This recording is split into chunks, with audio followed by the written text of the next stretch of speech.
The whole point of this is the buyer's opportunity to learn as much about the property as they can. And now knowing what they know, to decide if they want to move forward with or terminate the transaction. If the buyer has to terminate, as a buyer's agent, if the buyer has to terminate, the best we can do is get them to terminate in due diligence. I mean, let's be honest, nobody wants to terminate.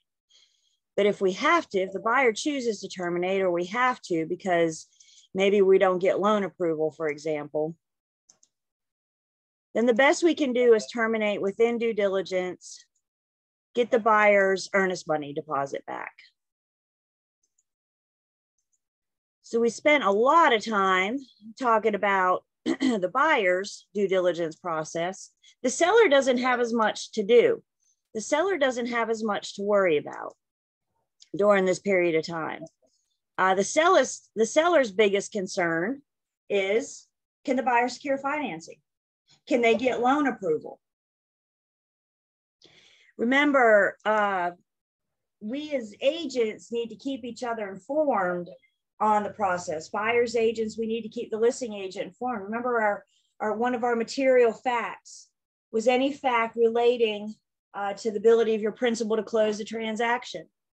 So as a buyer's agent, if you find out that your buyer's not getting loan approval, you have to share that with the listing agent or the seller, whomever you're communicating with, because that's a material fact. The other big thing that the seller has concern about is verifying the accuracy of their settlement statement, making sure that their debits and credits are correct, because ultimately, hopefully, in most cases, the seller's going to get money from settlement. They're going to pay off all their liens and mortgages, and they're going to get money. And we as agents are going to help the seller verify. We're going to help the buyer verify their settlement statement as well.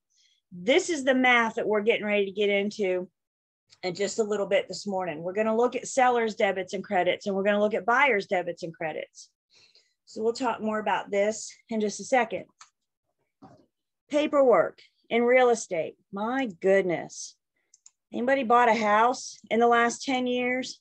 And the attorney comes out and plops down this ream of paper, like, I'm not kidding. It's about this thick, especially if the buyer's getting a loan.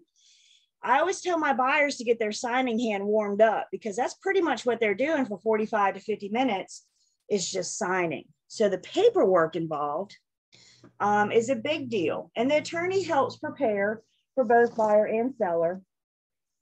The seller's paperwork is at the bottom of page 524. I didn't recreate it here just because you already have it in your book. So the bottom of page 524, the seller is responsible for bringing the deed to settlement. Now the attorney will prepare it for him. The attorney handles it. The attorney does it because that's the best interest of the buyer, is to get that deed. If there's any personal property being sold outside of closing. So for example, maybe the buyer is going to buy the seller's car. That's personal property that probably needs to be handled outside of settlement and a bill of sale. If there's a tenant and an existing lease in place, then the seller needs to provide those lease documents. What's the lease? What's the tenant's are they good at paying their rent on time? What's their financials, I guess is what I'm trying to say. How much do they charge for rent? Are they delinquent? Are they up to date? The seller's loans payoff. The seller has a mortgage, presumably, not unless they have it paid off. So the seller has a mortgage that needs to be paid, and the seller's lender will have to provide to the closing attorney down to the penny. They'll have to calculate the seller's loan payoff down to the penny. Now, the attorney usually communicates with the seller's mortgage company directly with that information. We'll talk a little bit more about that when we get to settlement statement. But they got to figure, like, for example, taxes.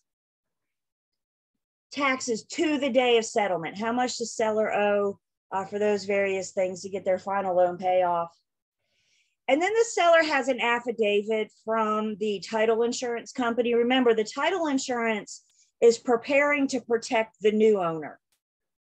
And in order to protect the new owner, the title insurance company will want the seller sign an affidavit saying, we have found all my outstanding liens and mortgages. I don't owe any more on this property. And this does include a mechanic's lien.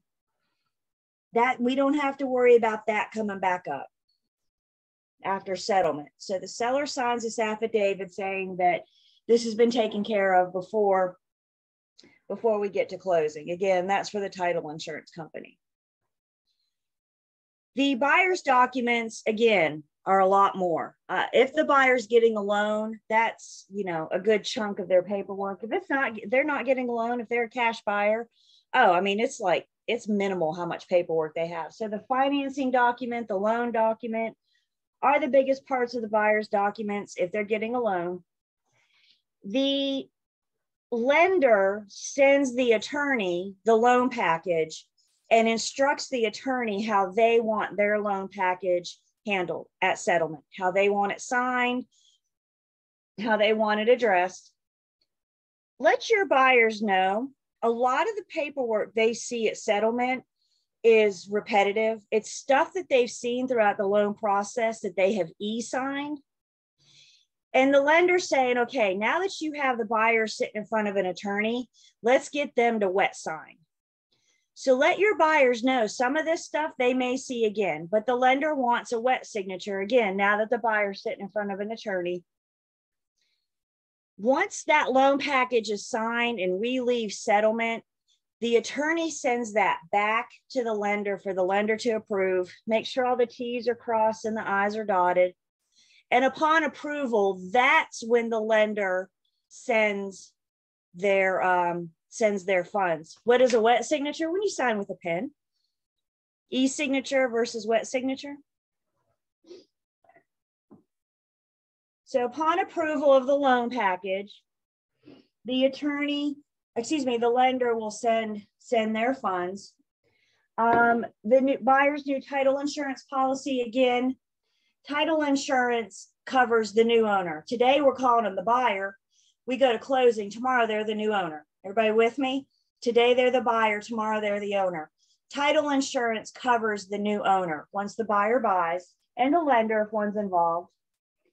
Property insurance, we talked about that last week. If the buyer's using a lender, then property insurance is required. Wood destroying insect report, we looked at our pest inspection last week. Pest inspection is required if the buyer's getting a VA loan. VA is the only loan product that requires a pest inspection. Otherwise, it's the buyer's choice. And then, of course, the survey, if the buyer gets one. It's not always required. Sometimes the lender may require it if there's any concern of a flood hazard.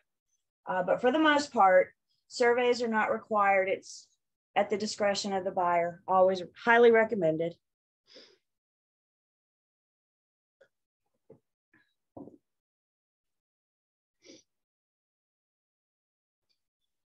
The closing attorney communicates directly with the title insurance company.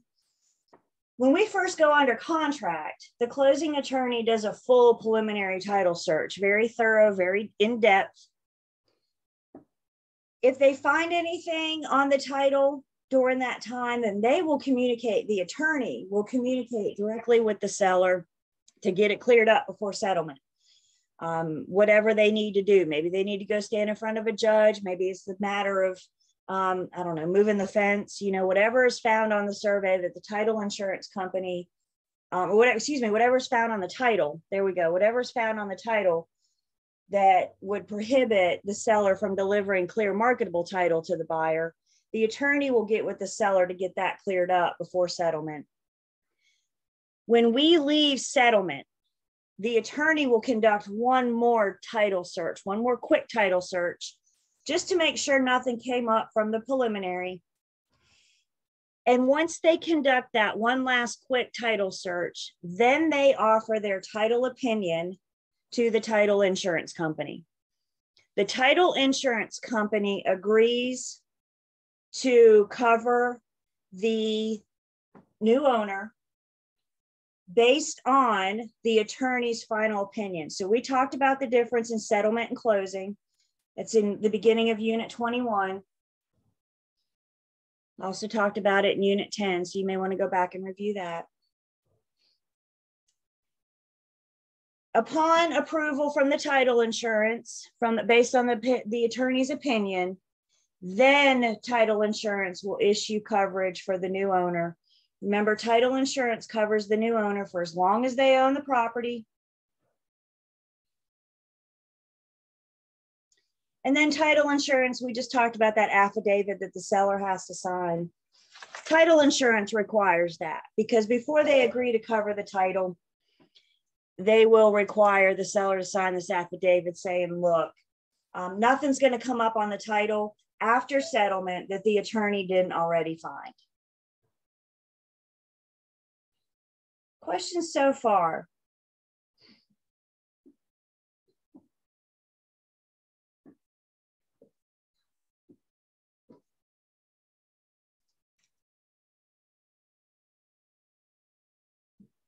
Can I answer that on break, please?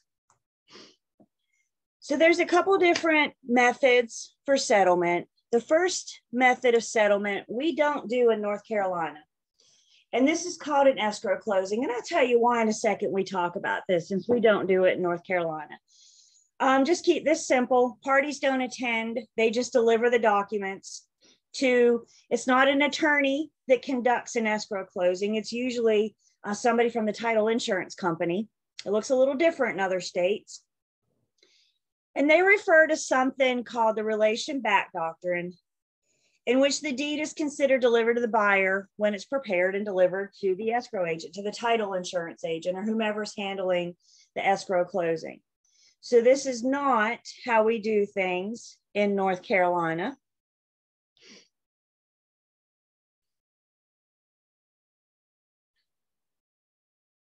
How we do things in North Carolina is a settlement meeting method, meaning we use a settlement agent. We use a closing attorney.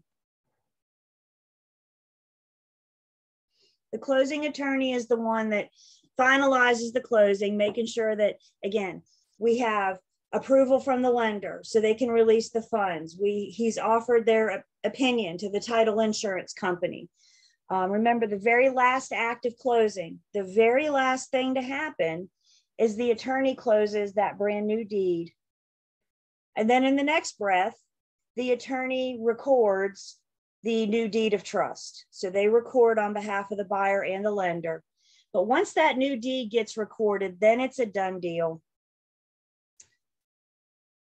Who typically attends settlement? Most of the time, we almost need the buyer there. The buyer needs to be there to sign. Now, there have been some extreme circumstances where the lender will allow the buyer to do a mail away. If your buyer ever tells you that they can't come to closing, you need to encourage them to talk to their lender, because that's approval from the lender if they'll allow that to happen. And just keep in mind, it's going to be an extreme circumstance. For example, I had buyers a couple years ago, and they were both active military. And he was currently deployed in Japan, and she was in Virginia. So leading up to closing, it wasn't a big deal. She got full power of attorney to sign for him. She was going to drive down from Virginia and attend closing and sign for both of them. The day before settlement, her commander told her she couldn't leave. She had to stay in Virginia.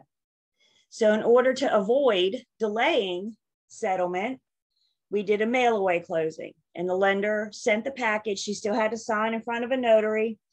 She had very strict instructions to follow from the lender to make sure that their package was handled correctly.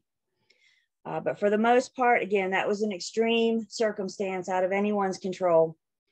For the most part, the lender's going to want the buyer there, again, so we can get that wet signature, so the attorney can see them actually sign. If the buyer attends, the buyer's agent needs to be with them. Guys, buyer's agents, we've been with them since day one, right? We've showed them their first house. We've been with them through this whole process. Attending settlement with our buyers is just the final act of the process. If you guys bought a house It's a nerve-wracking experience, is it not? You're making a 30-year commitment. It's a big deal. And for the buyers, it's helpful to see that familiar face, that person that they've been with for the last however long until they've gotten up to this point. If there's any questions at settlement, the buyer's agents can be there to help address questions from, for example, the offer to purchase and contract, any questions about any of the terms. The buyer's agents can be there for support and to answer any questions. Interestingly enough, at the height of the pandemic, attorneys were not letting agents in. Attorneys were saying signing parties only. So buyer's agents weren't allowed in. If that was the case, they were staying close by on their phone. I even heard of agents that sat in their car in the parking lot of the attorney's office. They got as close to their buyers as they possibly could. Today, most attorneys are letting us back in. There are still a few that are requiring signing agents only. But of course, those were extreme circumstances. The seller may or may not attend settlement. The seller has an option. If they attend settlement, the listing agent should go with them. They also have the option of signing their paperwork ahead of time and then delivering it to the attorney's agent to be there, or the attorney's office, excuse me, to be there for settlement. So listing agents can help deliver paperwork, help get those documents notarized, whatever we need to do to get that paperwork to the attorney so they can convey that new deed.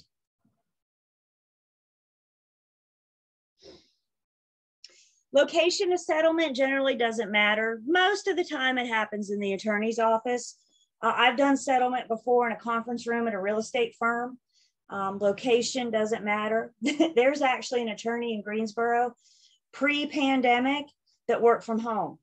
So settlement happened at her dining room table. So location of settlement doesn't matter, wherever the parties agree to.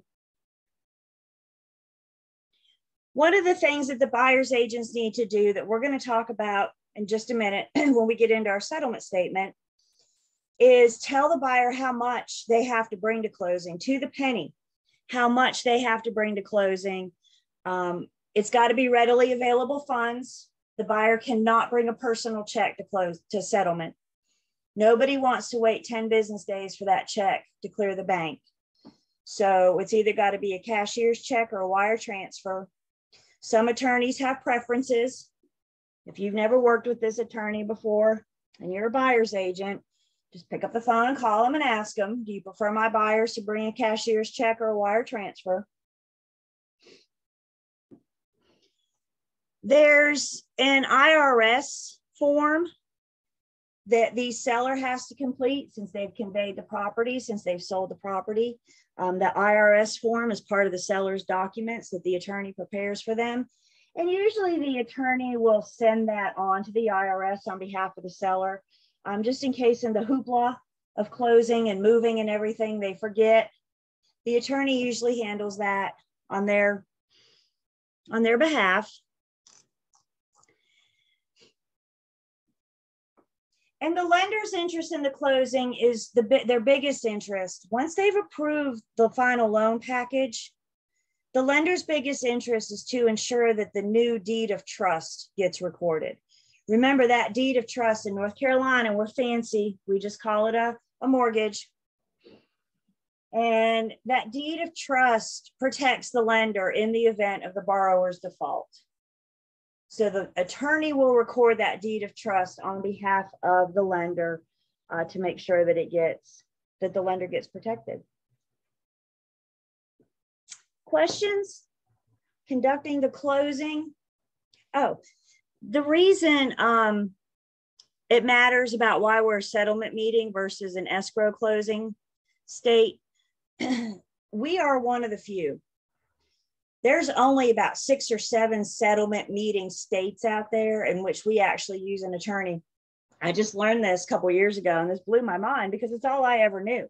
We use a closing attorney. I didn't know there was another option, but we are one of the few. So what that means to you is at some point in your career, it's very likely a buyer is going to look at you, especially a buyer moving from another state, is going to look at you and say, do I have to hire an attorney? Wherever I live, we don't have to use an attorney. We use a title insurance agent. So it's very likely they're going to look at you and ask. And of course, your answer is, if you're buying a property located in the state of North Carolina, yes, you have to hire an attorney because we're a settlement meeting state. We use settlement agents.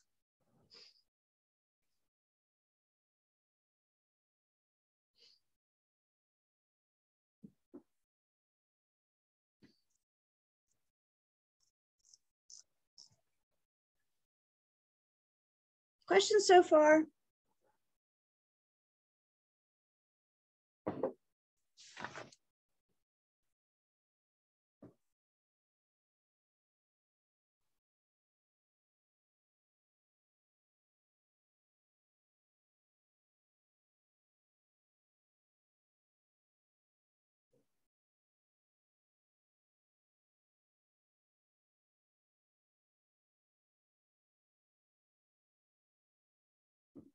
Okay. So we mentioned last week when we started Unit 21, we talked about how things were pre the housing market crash.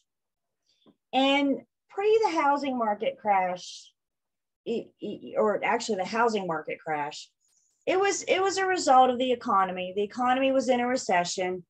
So the housing market crash was kind of a result of that. There are a lot of theories out there about what went wrong with the lending, with the home buying process. And one of the more common, one of the more popular theories about the housing market crash was due to fraudulent lending practices. So as we talked about last week, one result that we got from the housing market crash was tighter restrictions on lenders. And a lot of it comes down to protecting the consumer. More importantly, educating the consumer about this loan that they're getting ready to take on. I mean, they're taking on a 15-year commitment or a 20-year commitment or a 30-year commitment. I mean, that's a big deal. So the consumer needs to be educated about what they're going to take. And that's where Dodd-Frank stepped in. And they're the ones that created TRID, which we talked about last week. TRID is the combination of TILA and RESPA. And one of the things that Dodd-Frank did was consolidate forms. Again, please understand, TILA's always been around. RESPA's always been around. What Dodd-Frank did was combine them. They consolidated them.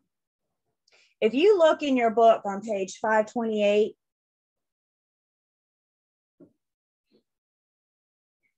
RESPA used to have a form called the Good Faith Estimate, GFE, Good Faith Estimate. TILA had a form called the Early Truth in Lending. Dodd-Frank said, those are pretty much the same forms. The consumer's seeing duplicate information. No wonder they're getting confused. So Dodd-Frank consolidated the GFE and the Early Truth in Lending. And today we have the loan estimate that we'll talk a little bit more about in just a minute. RESPA for settlement had a HUD-1 statement. TILA had a final truth in lending. Again, Dodd-Frank said they're the same thing. We're just repeating ourselves. No wonder the consumers are confused. They're signing the same thing twice. So let's combine them. And today we have something called the closing disclosure. So the loan estimate and the closing disclosure are something we'll talk about in just a second. We talked about TILA last week, specifically with advertising guidelines. Remember, we talked about trigger terms. We said, get your private chat ready. I'm trying to figure out how to say this without saying it. We said TILA can also be referred to as regulation what? TILA can also be referred to as regulation what?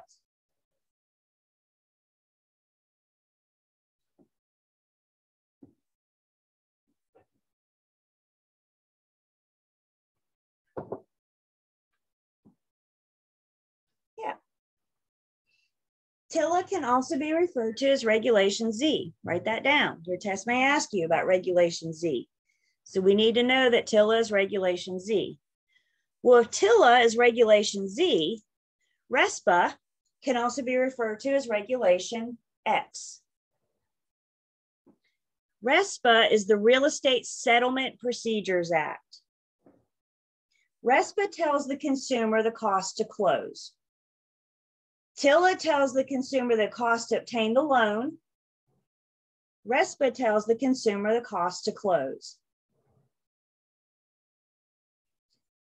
RESPA's point is to protect consumers, again, against abusive lending practices, offer consumer protection. There's our Consumer Financial Protection Bureau again. They protect the consumer. That's their whole purpose, is to protect the consumer. RESPA applies to when you're getting a loan on a residential property with 1 to 4 dwellings. RESPA does not apply if you're getting a loan to commercial property. RESPA does not apply if you're getting a loan for industry, for example. It's only residential loans, 1 to 4 units. So if you're getting a loan for a large apartment building with 20 units, RESPA does not apply.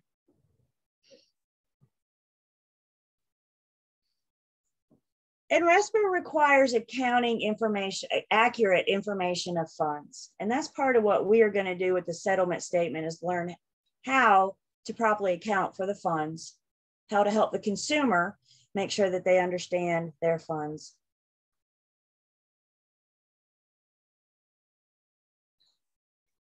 I got some cameras off.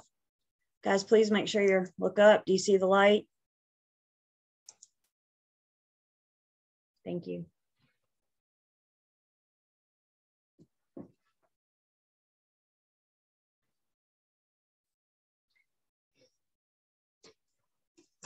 So let's talk a little bit more about the loan application. We mentioned this last week. We said the loan application consists of information about the borrower, the lender, and the property, or the loan amount, excuse me, and the property. And basically, when we're defining what loan application means, and I'm on page 530, loan application, the lender has received this information. And once the lender gets this information, that's when the lender says, okay, I've received the loan application. And as you can see, 3 pieces are about the people, and the other 3 pieces are about the property. So there's only so far in the loan process that we can go until we're under contract, until we know what property, until we have an agreement for the buyer to purchase that property. So there's only so far that we can go.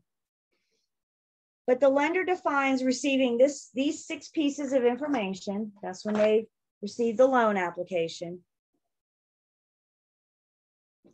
And RESPA has some rules about the loan application. RESPA says within 3 days of the lender receiving the loan application, the lender needs to provide the borrower with this Know Before You Owe booklet. This is a booklet that explains the home buying process. It talks about doing your inspections, doing your investigations. It encourages the borrower to shop around different services. Also, within 3 days of loan application, the lender is required to send the borrower their loan estimate. Now, please keep in mind, this is just an estimate. I don't have actual numbers yet. I don't have actual figures. But RESPA says to protect the consumer, there are certain costs that can increase once the loan estimate has been released. And we'll talk about that on the next slide. I'll tell you guys, we bought this house August of 2020, and it was really interesting for me to go through it as a borrower, as a buyer, and as somebody getting a loan, because I got to see that end of it. The Know Before You Owe booklet, I didn't get an actual booklet I could touch. I got like a PDF emailed to me, but I had to acknowledge receipt. The lender required that, to acknowledge receipt, so that they could verify that they were in compliance with RESPA. And of course, we also received our loan estimate, again, that we had to acknowledge receipt.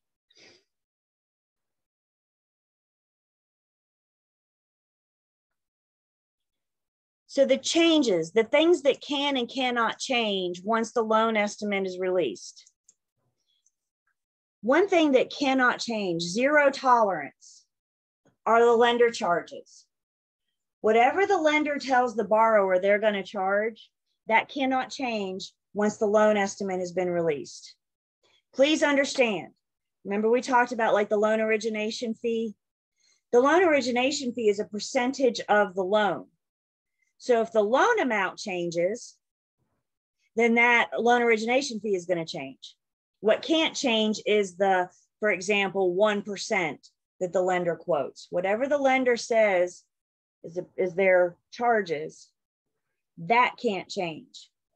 If the loan amount changes, then that amount's going to change. There are some loan estimates that allow for a 10% tolerance, meaning you can't increase by more than 10%. And these are settlement service for which the borrower cannot shop for. For example, the borrower does not get to shop for their appraiser. The lender randomly selects the appraiser. It's supposed to keep things impartial and keep things fair. Pretend you're a seller for a minute. Pretend you're a seller. And you find out that your buyer's appraiser was their uncle.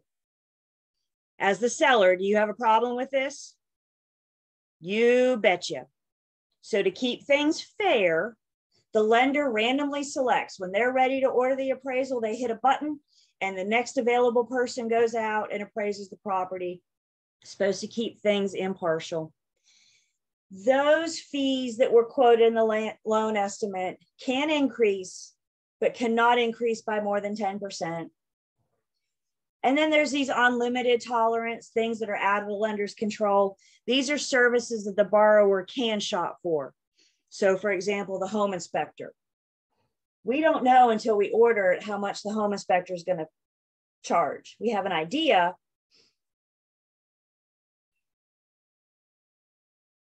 And the lenders usually guesstimate. And I think they overestimate sometimes just to give the borrower a true picture.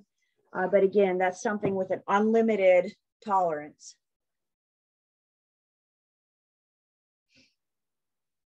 So look with me, if you will, to page 535.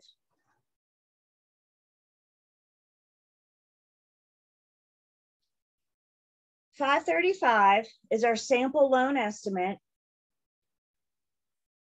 And you can see we got information about the loan product. There's the people. It's a 30-year conventional loan. And you come down a little bit and there's the loan terms. There's a loan amount, interest rate, monthly principal and interest. Is there a prepayment penalty? Yes or no? Is there a balloon payment? Yes or no? Come down a little bit further. There's estimated total monthly payments. We may know how much insurance or taxes are at this point, but we probably don't know how much insurance is going to be. So that's why it's an estimate. We're giving our best guess, or the lender's giving their best guess of what they think that the insurance can be to get that $1,050. And then down here at the bottom, you got estimated closing costs and estimated cash to close. The buyer knows within 3 days of loan application that when they come to settlement, they need to bring $16,054. I know you guys weren't around pre-housing market crash. For those of us that were around, I'm telling you guys, that's huge. That information is huge for the buyer to know this within 3 days of loan application. That wasn't always the case. Could you imagine, and some of you may even have experience of buying a house pre-housing market crash and not knowing, having any idea what your numbers look like until you get within a week of settlement? I mean, how nerve-wracking is that? But now here we are, 3 days of loan application, and you know you got to come up with $16,054. That's huge. Flip over to 536. This is just a breakdown of how we get to the $16,054. So the lender just doesn't say, bring $16,054. They do a breakdown to tell you where they got that number. 537 is just a little bit of the more of the loan information. So the loan estimate comes out within 3 days of loan application. A question came in, can the buyers get a second opinion appraisal on their own? They can. The lender's generally going to accept the first. So the buyer can choose to order another appraisal, but the lender's generally going to stick with the first unless there's a really big discrepancy, unless there's a really, really big issue. But typically the lender is going to go with the first appraisal. We're going to talk about appraisals and that process. Once we're done with this unit, we go to unit 17. In unit 17, we get to wear an appraisal's hat.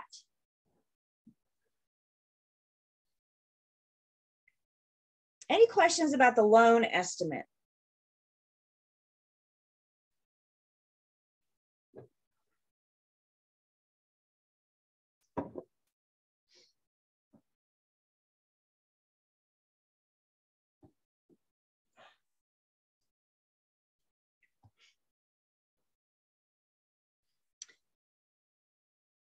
Question came in, you can get several estimates before making the decision. I'm not sure I understand it because at this point you're already under contract.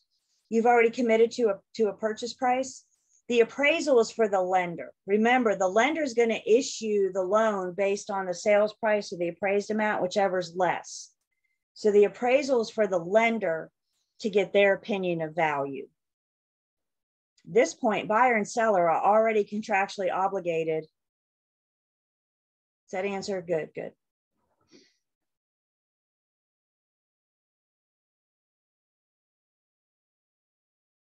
Other questions about the loan estimate?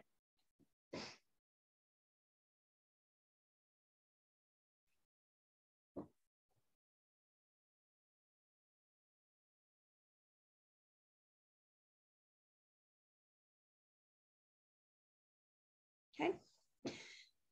So loan estimate, 3 days from loan application, we go under contract. We have the pieces of the property that we need, the information of the property that we need. We go under contract, do your mini celebration. Buyer's agent sends the contract to the lender. The lender starts their process. We got to get them going on it right away. So the loan estimate comes very soon after we go under contract. Now let's fast forward to settlement. We go through due diligence, we go through the whole process, and now here we are closer to settlement. And at settlement, we have the closing disclosure. Pre-TRID, before we got TRID, buyers and sellers' information was on the same closing disclosure, the same settlement statement. Pre-TRID, buyers and sellers would sit at the same table at the attorney's office and sign together. And TRID said, you know what? This isn't fair. It's none of the seller's business what the buyer's numbers look like. Again, all the seller should care about is, can they get the loan? It's really none of the seller's business, the details of it. So one big thing that TRID did was issue 2 closing disclosures, one for the seller and one for the buyer. We'll talk about the buyers in just a second. The point of having 2 separate closing disclosures is to make sure that protect the buyer, make sure that the seller doesn't see the buyer's sensitive financial information. Please understand, in this transaction, TRID is protecting the buyer only. The consumer that we are protecting in this transaction is the buyer because the buyer is the one originating a new loan. The seller may already have a loan.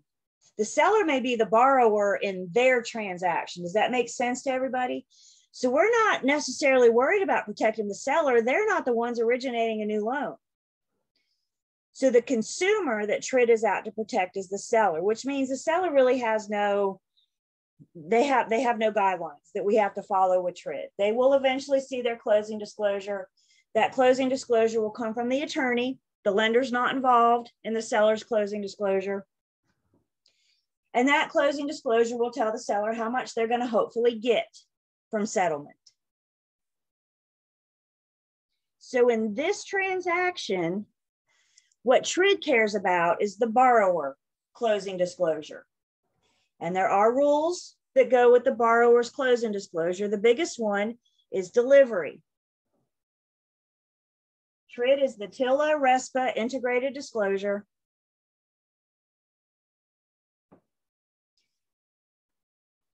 Lender rules say that the borrower has to receive their closing disclosure within 3 business days prior to settlement. The lender has to deliver the borrower their closing disclosure within 3 days prior to settlement. This doesn't count Sundays and this doesn't count national holidays.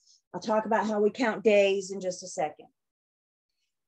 Personal delivery may mean either the lender actually hands it to the borrower and says, here you go, or what a lot of lenders are doing is they have a software program on their email that acknowledges when the borrower open it, and it makes the borrower sign for it. So personal delivery can be actually handing it to them. It can be the software that the lenders use. If delivery is non-personal, then we have to allow 6 business days. Now, in all my experience, I've never worked with a lender that doesn't have that software or the means to personal deliver. So all I've ever had to deal with is 3 business days. How do we count days? You always start counting days the day after receipt. So today's Tuesday, right? If your buyer receives their closing disclosure today, Wednesday would be day 1, Thursday would be day 2, and Friday would be day 3. If your buyer receives their closing disclosure today, there's no possible way we can close before Friday. We have to allow for that 3 days. The purpose being is to give the borrower time to review the information, to look it over, to see if they have questions. Again, you guys, it used to be buyers weren't seeing their numbers until we were sitting at the attorney's office. And they said, no, we got to give them time. And that's what this 3-day rule is about. Mark my words. At some point in your real estate career, you will have a closing delayed because of this rule right here. There's nothing you can do about it. There's nothing the buyer can do about it. There's nothing the lender or the attorney can do about it. This closing disclosure delivers straight from the lender to the borrower. Once the borrower signs off on it, then the lender shares this information with the attorney. The attorney sends the buyer's agent the closing disclosure to review at that time. And that's the math that we're getting ready to get into at the end of this unit. Once I review it, everybody with me? Lender sends it to borrower 3 business days prior to settlement. Borrower signs off on it. Lender sends it to attorney. Attorney puts their finishing touches on it and then sends it to me. Once I review it, then I tell the buyer how much they need to bring to settlement. What is the amount of your cashier's check, or what is the amount of the wire transfer? To the penny, an exact amount. Tell your buyers not to go to the bank when they receive this from the lender. Tell your buyers to wait until they've talked to you, because one of our biggest fiduciary responsibilities is to review the closing disclosure, check for accuracy, and that's what we're going to talk about in just a minute in this unit. Questions about this?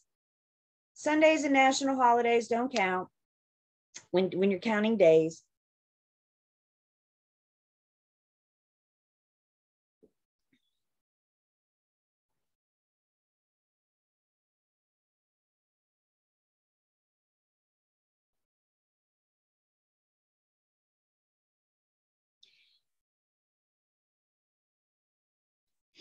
As with the loan estimate, sometimes change from the closing disclosure. Sometimes things change from when the lender sends the borrower their closing disclosure until we get to settlement. And so we have rules for change. Changes that require a new closing disclosure and a new 3 business day review. If you have an increase in the APR, if a prepayment penalty is added, or if the basic loan product changes, the lender has to issue a new closing disclosure. The borrower signs. We have to wait 3 days if it's personally delivered, and then we can go to settlement. Any other change will not require a new 3-day review. So let's say you, the agent, are reviewing it and you notice the addition of, I don't know, the additional earnest money deposit. Maybe once we're under contract, we renegotiated and some more earnest money was agreed to. And you did your agreement to amend the contract to account for that additional earnest money, but you forgot to send it to the attorney. And you say, oh man, that's okay. Send it to the attorney, make sure they have it. You're not going to delay closing. We don't have to do a new 3-day review for that. Settlement service providers, for the most part, will allow the buyer to pay for their services at settlement.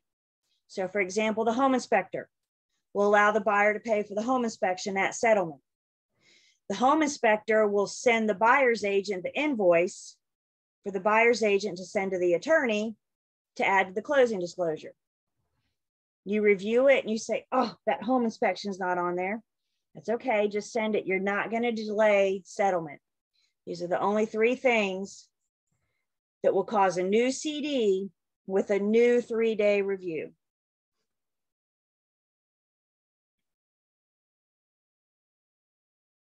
So let's look on page 540. 540 is our sample closing disclosure, and we can actually compare 540 to 535.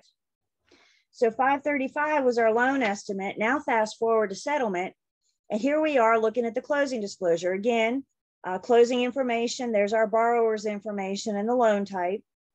Loan amount didn't change, interest rate, monthly principal and interest. There's still a prepayment penalty. There's still a balloon payment. Looks like our estimated total monthly payment went up by 26 cents a month. That probably has something to do with insurance or taxes, nothing to get excited about. Come down to the bottom of page 540. Our loan estimate told us closing costs were $8,054. Now that we're at settlement, our closing costs are $9,712.10. Those did go up just a little bit, but look at your cash to close. The loan estimate was $16,054. Now here we are at closing, and the borrower only has to bring $14,147.26. That's good news to the borrower, yes? That's why the loan estimate sometimes overestimates things to prepare them for that. And now you say, hey, good news, you only have to bring $14,147.26. Page 541, again, is the breakdown of closing costs.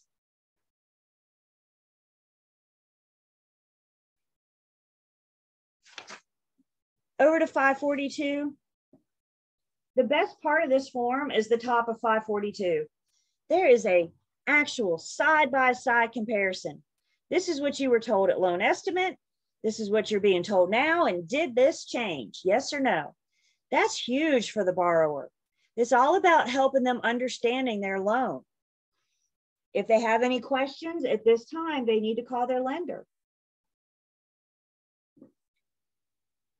The rest of 542 is a breakdown of buyer and seller. Buyers on the left, sellers on the right.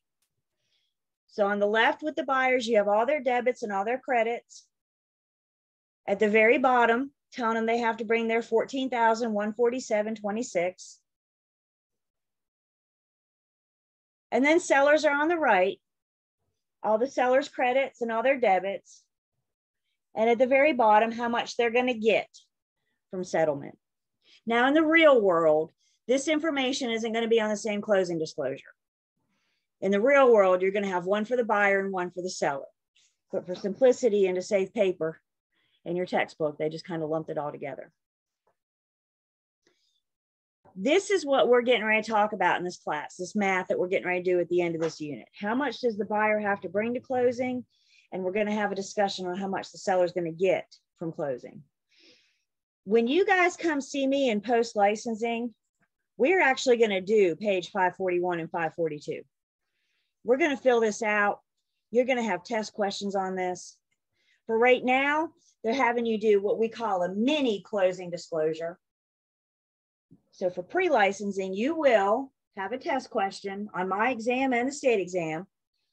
This is how much does the buyer have to bring to closing? And that's the math we're getting ready to work on in just a minute. Questions on the closing disclosure?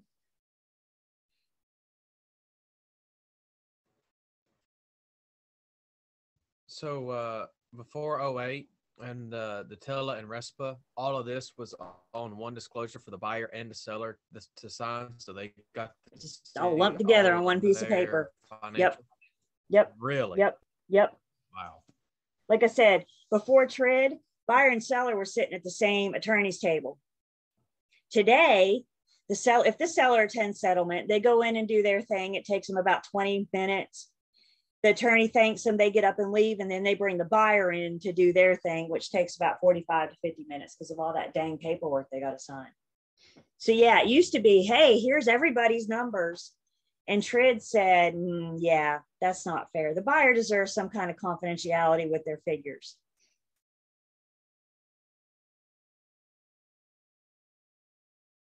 Other questions on that? It's all about consumer protection. TRID's all about protecting the consumer. And guys, please remember, the consumer in this transaction is the buyer. That's who we care about protecting in this transaction is the buyer because they're the ones originating the loan. The seller already has a loan. They're protected under their transaction. This is not the seller's show today. Questions?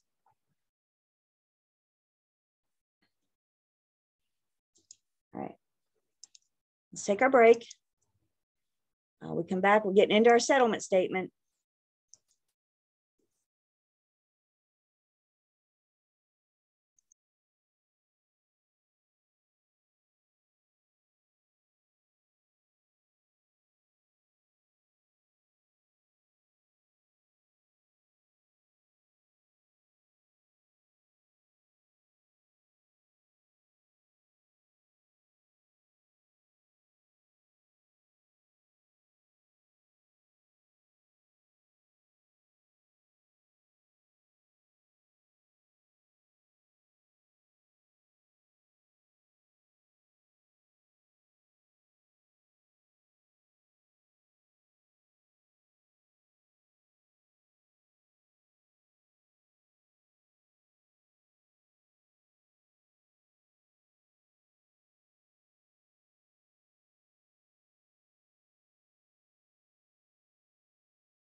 Cameras are on. And I can see you.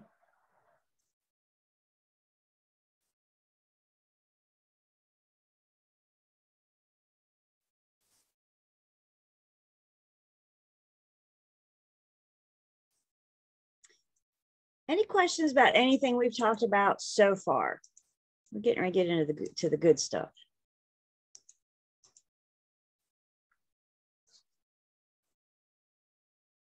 Thank you for letting me know that you're back, because we have already taken attendance. Thank you.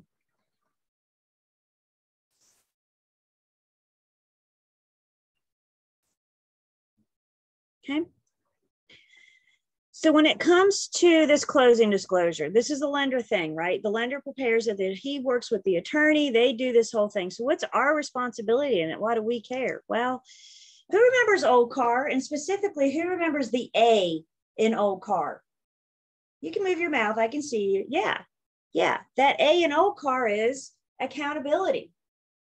One of our biggest fiduciary responsibility to our client is to help them account for their funds, account for their monies. And verifying the settlement statement for them, buyer or seller, whomever you're working for, is a huge part of our responsibility. We are responsible for helping our client verify the accuracy of the information they should reasonably know.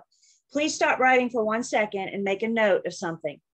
Does this say I'm responsible for verifying all of the figures on the closing disclosure? Does this responsible on verifying for every single number?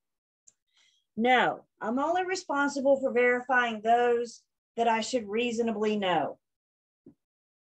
So let's talk about some figures that I should reasonably know. What can I verify? I can verify the purchase price. I can verify the due diligence amount, the earnest money deposit. Were there any seller paid closing costs? How can I verify that information? How can I verify that the sales price is correct? The due diligence amount is correct. The earnest money is correct. Where do I get that?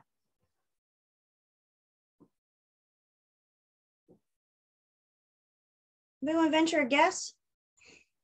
Where I can verify that the sales price, how do I verify the sales price is right? How do I verify the due diligence is correct? Yeah. I pull out my contract. I pull out the agreement between the buyer and the seller. They agreed to the sales price. They agreed to the due diligence. They agreed to the earnest money.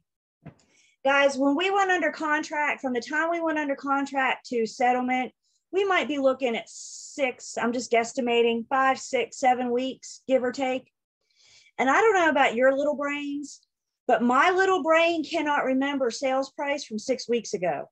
I can't remember due diligence from 6 weeks ago. I can't hold all that information.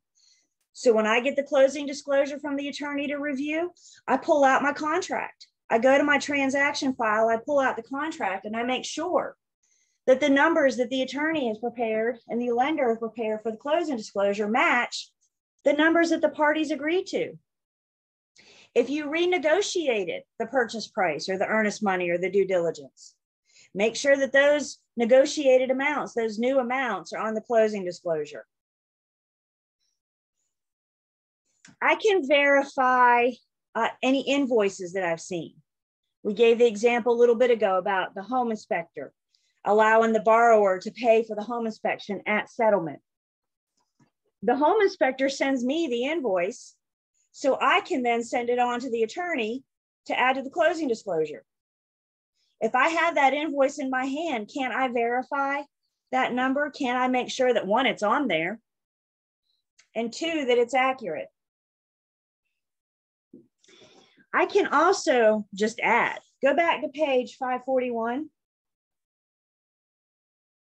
If you were just to straight line add top to bottom, I may not be able to verify all those numbers on page 541, but I can add, right? I can make sure the very bottom of page 541 adds up.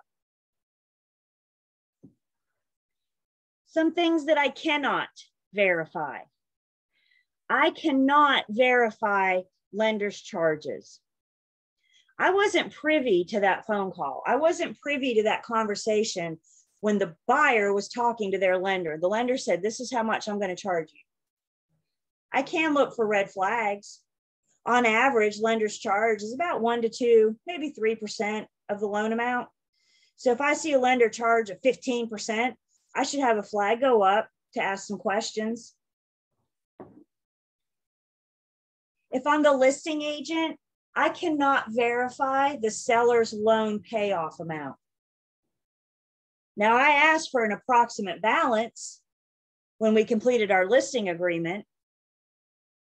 So I can look at that and see that it's approximate, but I cannot verify to the penny how much the seller owes their lender.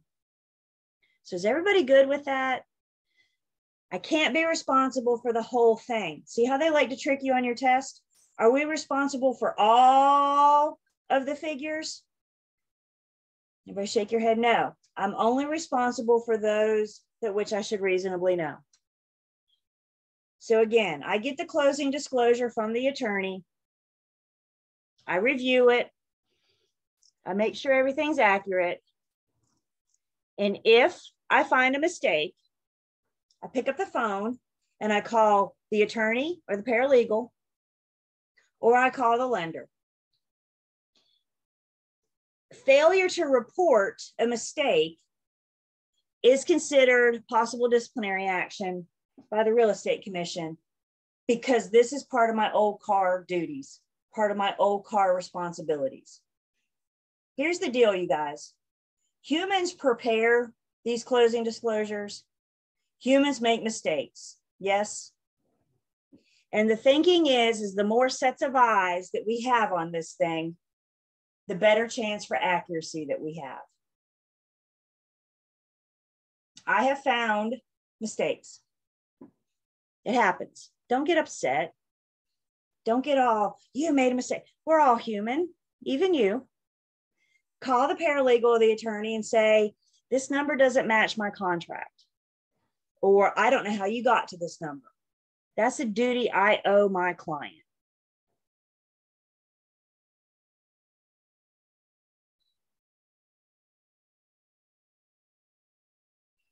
I had a closing once. After we went under contract, we renegotiated some additional earnest money. The additional earnest money was missing from the closing disclosure. I had sent it. Paralegal just didn't get it. They're busy, man. You guys got to think. Sometimes they crank out eight of these a day, right? So they're pretty busy. They're dealing with a lot of numbers as well. Just send it again. Hey, here's our agreement to amend where we added additional earnest money. Clickety click and it's fixed. We have got to report it. I was the listing agent once and I was reviewing my seller's closing disclosure. There's a very important number to me that was missing from the seller's CD. What would be an important number to me that's missing from the seller's closing disclosure? Think about things that we've talked about that the seller typically pays. What would an important number to me be that's missing from the seller's CD? Yeah.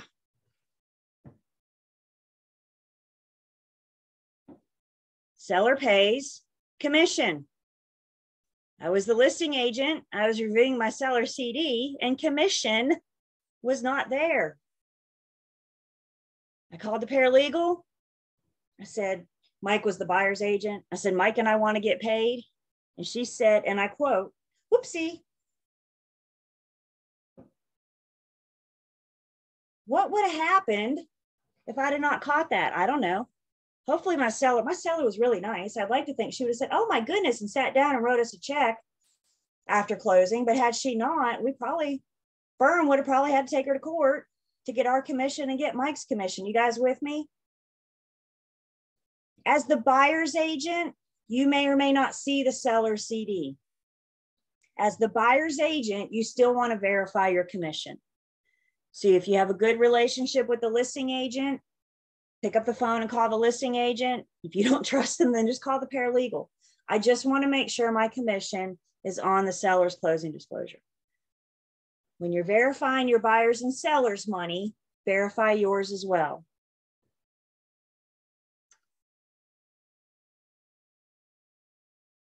Afterwards, that was really nice of the buyer. That was really nice of that buyer. There are good people around. Yeah, it was a custom build, and they had got some like upgraded things that they had to pay out of pocket, and right, the lender didn't add it into their loan amount. So the the customers caught it after they closed and sent him a check for what that they was really nice. I know. I'm sure your dad was appreciative of that. Yes. And that's why, again, you guys, that's a big reason why they hire us, is to help making sure that their information is right. Is everybody good with that? Questions so far? Before we jump into the CD, I do just have a few more things to say. Just a few more things to say about RESPA, wrap up RESPA.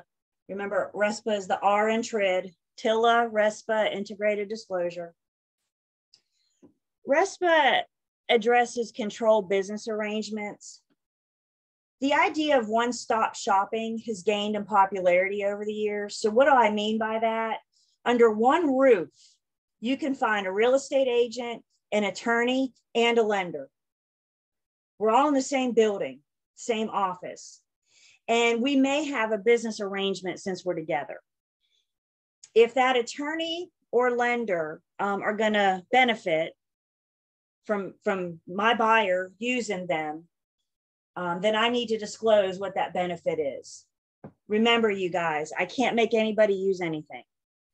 So I'm going to suggest that they use the lender and the attorney that's under the same roof as me, but I can't force them to. Always give the consumer choices. Here's a list of 2 or 3 attorneys I've worked with in the past. I think another good example of this controlled business arrangement, I used to work with a woman, real estate agent. Her husband was a home inspector. Would she benefit if her buyers used her husband? Well, of course she would, because what's hers is ours and what's his is ours, right? Isn't that how that works? So they share all that. And again, she can't look at her buyers and say, my husband is a home inspector, that's who we're going to use. She couldn't make them use her husband. RESPA has regulations on borrower credit for yield spread premiums. We talked about yield premiums, yields, the lender's yields. Lenders used to charge this to the borrower so they'd have a more sellable loan in the secondary mortgage market. RESPA now requires that if the lender charges the borrower for a yield spread premium, they credit that back to the borrower at settlement. RESPA doesn't feel that the lender benefiting from having a higher yield is a benefit to the borrower. So now RESPA says we're going to issue a credit. We've talked about the escrow account, the account that the borrower set aside for you. They collect 1/12 of your annual taxes and 1/12 of your property or your homeowner's insurance. RESPA has restrictions on the escrow account, how much the lender can collect.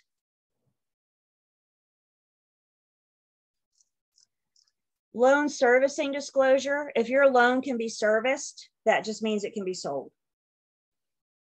So you need to be notified at settlement, before settlement, whether or not the lender can sell your loan. And then after closing, if they do sell your loan, you should get 2 letters. You should get a letter from the lender that sold your loan saying, we have sold your loan. And you should get a letter from the lender that purchased your loan saying, hey, I bought your loan. So disclosure when the loan is serviced. This last one is the one that really hit us. This is what happened to us when TRID came around. RESPA says we can no longer give or receive kickbacks or referral fees for recommending settlement service providers. It used to be if I recommended my buyer talk to this lender, I could get a kickback or a referral fee. And RESPA said, gee, is that in the best interest of the consumer, or is that in the best interest of Julie? Why was I telling my buyer to go to this lender? I don't care if they're a good lender or not, but I want the kickback. I want the referral fee.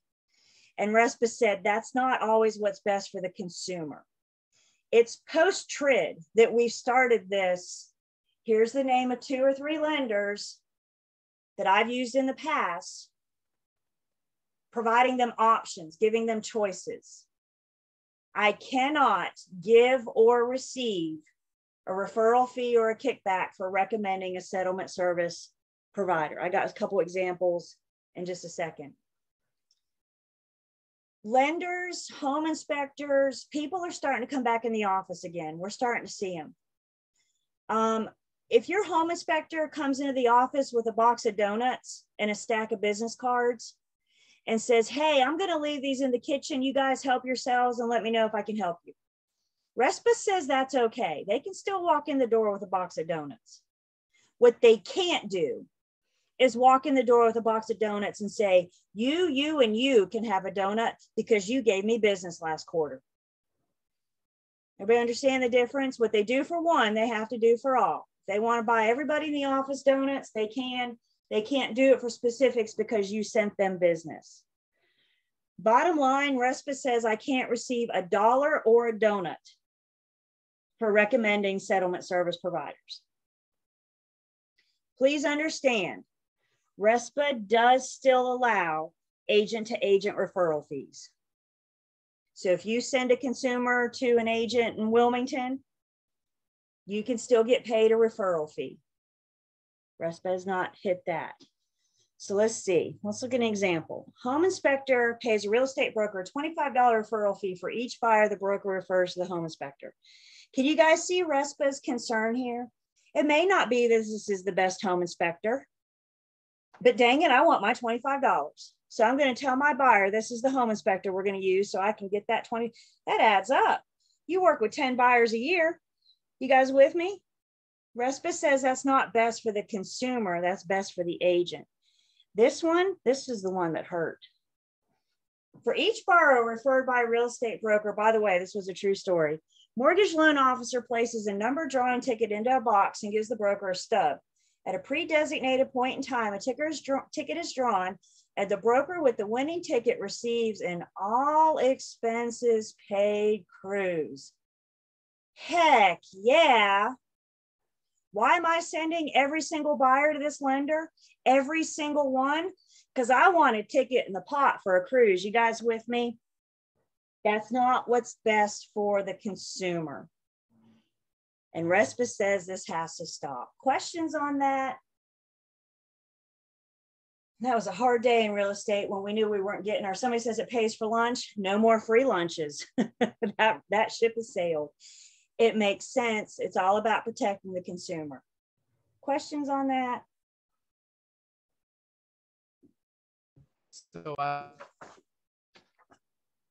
Yeah.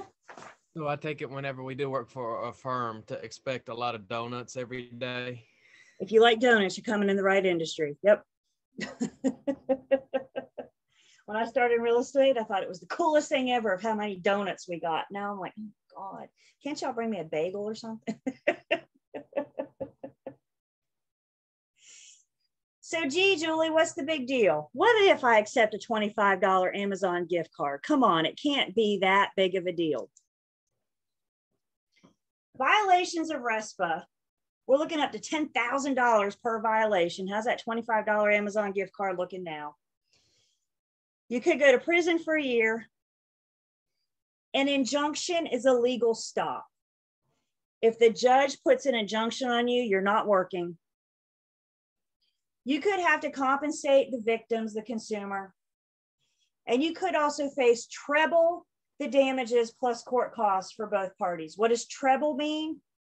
Treble means you take the damages and you times it by 3. So let's go back. Is it worth you accepting that donut? Is it worth you accepting the $25 gift card? Or is it worth you accepting the chance to win a cruise? And I'm going to bet, no, it's not. That ship has sailed. Questions on that?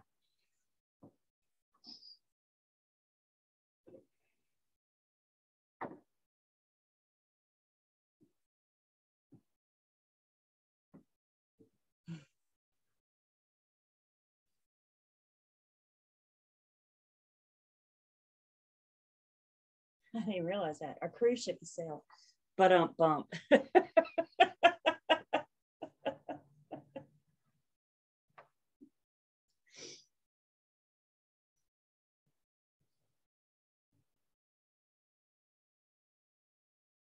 Okay. So we're going to talk about the settlement statement math. And before we do, these are all the places in your book that discuss the settlement statement. So take just a minute, write down all these page numbers so you can reference everything we're getting ready to talk about.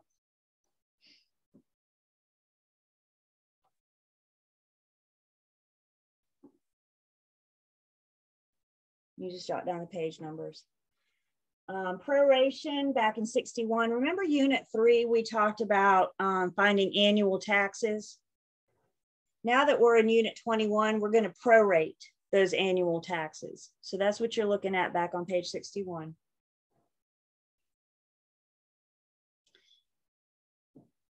As we mentioned earlier,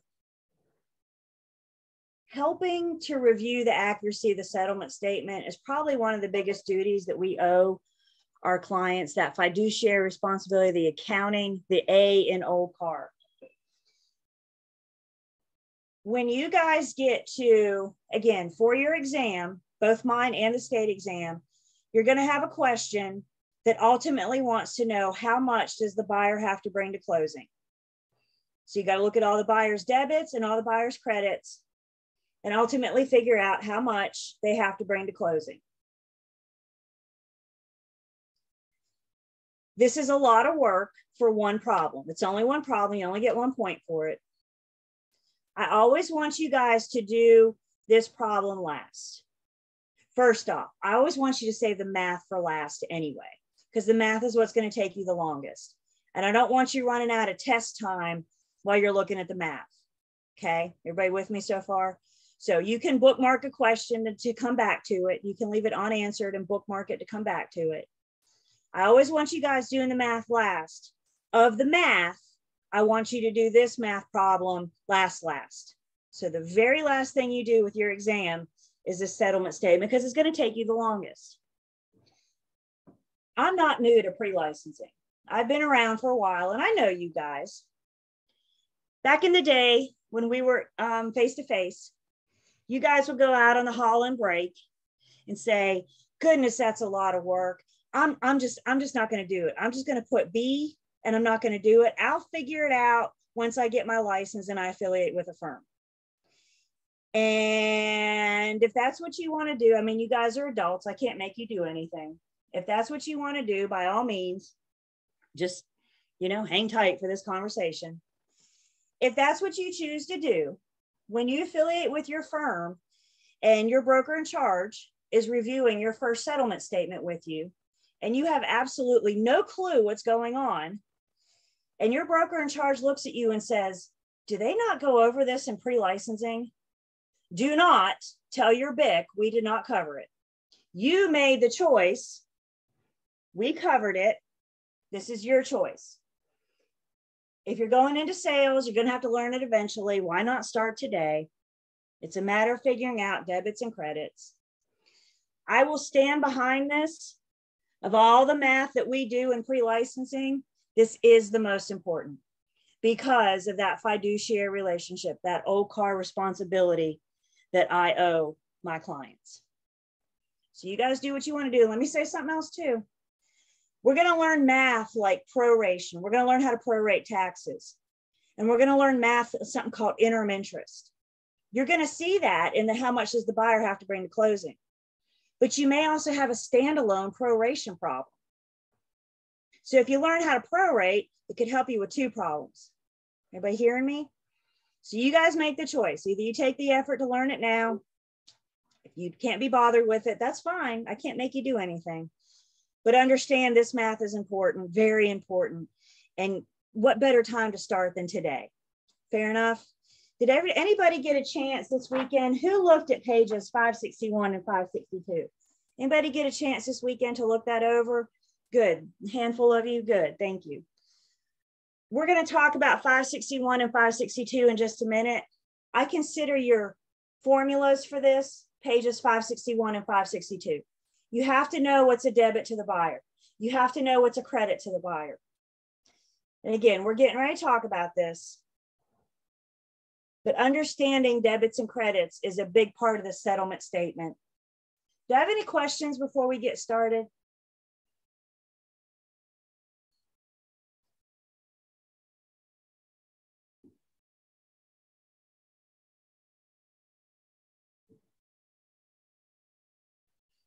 Okay. So let's start with just some definitions. What we're dealing with the settlement statement is debits and credits. A debit is amount to be paid. It's amount owed. A credit is amount coming in. Think about your own bank statements. When you leave class this afternoon and you go to the grocery store and you swipe your card at Harris Teeter, how does that show up on your bank statement? Doesn't that show up as a debit? Because it's money going out of your account. It's money that you owe Harris Teeter. When you get paid on Friday and you deposit your check, how does that look on your bank statement? That looks like a credit because it's money coming into you. So debit is money that's owed, money that's going out. Credit is money coming in, receiving money.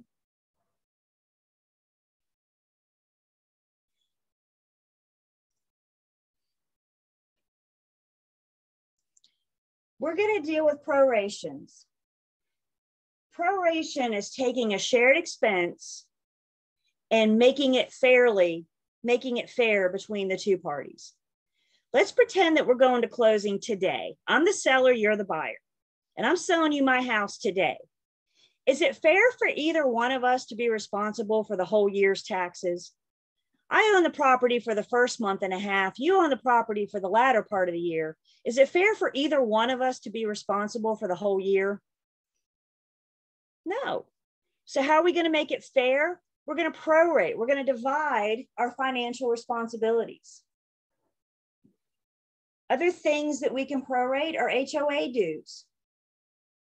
HOA dues can be monthly. They can be quarterly. They can be annually. But when we go to settlement, it's not fair to make either one of us pay. Let's say our HOA dues are monthly and you're buying my house today. Is it fair for me to be responsible for the entire month of February? No. Is it fair for you to be responsible for the entire month of February? So we're going to prorate that. The other thing we typically see prorated at settlement is rent. The buyer buys honoring the existing lease. If rent was paid on February 1st, we're divvying that tenant. We're divvying that rent. So proration is just taking an item, dividing it equally between the financial responsibilities of the parties. Some verbiage you may come across: an accrued item is an unpaid item. Accrued is unpaid. A prepaid item is one that has already been paid. Accrued is unpaid, prepaid has already been paid.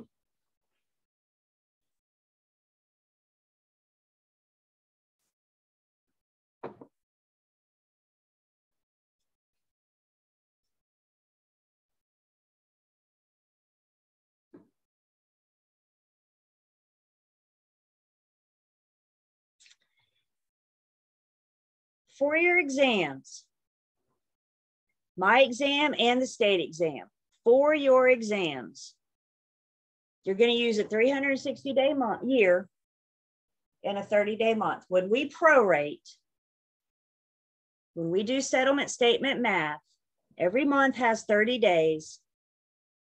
If you take 30 times 12, you get 360. They do this to try to make it easy on you so you don't have to remember how many days are in each month. So for example, in pre-licensing world, how many days are in February? 30. In pre-licensing world, how many days are in October? 30. 30. In pre-licensing world, we don't get to celebrate Halloween, do we? We don't get to celebrate New Year's Eve. They don't exist in pre-licensing world. In the real world, you're going to use the actual calendar. When you come see me in post-licensing, you get to use the actual calendar. I actually get to teach you guys the knuckle trick, January, February, March. We'll teach you the knuckle trick so you can remember how many days are in the month. Please, please, please listen to me. Some of your practice problems may have the real world tell you to use an actual calendar. If you come across a practice problem that tells you to use the actual calendar, you always do what the problem tells you. I'm telling you for your exams, it's a 30-day month and a 360-day year. But if you see a problem that tells you to do otherwise, you always do what the problem tells you. So 360 days in the year, 30 days in the month in pre-licensing for your exams. And in North Carolina, when I'm prorating between buyer and seller, the seller is responsible for the day of closing. So who's responsible for taxes today? The seller is. This only applies when I'm sharing an expense between buyer and seller. We're going to talk about some things that are just the buyer's expenses. They're responsible for their own expenses. We're going to talk about things that are just the seller's expenses and they're responsible. This only applies when we're prorating. And I always remember it this way. If we were going to closing today, when we woke up this morning, when our alarms went off this morning, who owned the property? And this morning, when we woke up, the seller still owns the property, right? So the seller gets to pay. The seller's responsible for today's taxes. The seller's responsible for today's HOA dues. The seller gets to keep today's rent, assuming it's been paid. If everything goes according to plan today, fingers crossed, and everything goes according to plan, when we wake up tomorrow, who owns the property? And now it's the buyer, fingers crossed. Actually, at this point, we can call him the new owner. So the buyer starts to get paying for things tomorrow. Is everybody good with that? This tends to be a problem topic. The seller's only responsible for the day of closing when I'm prorating between the buyer and the seller. And what are things we said that we just prorate? Annual taxes, HOA dues, and rent. Again, the buyer's got their own responsibility. The seller has their own responsibility. Questions on that so far?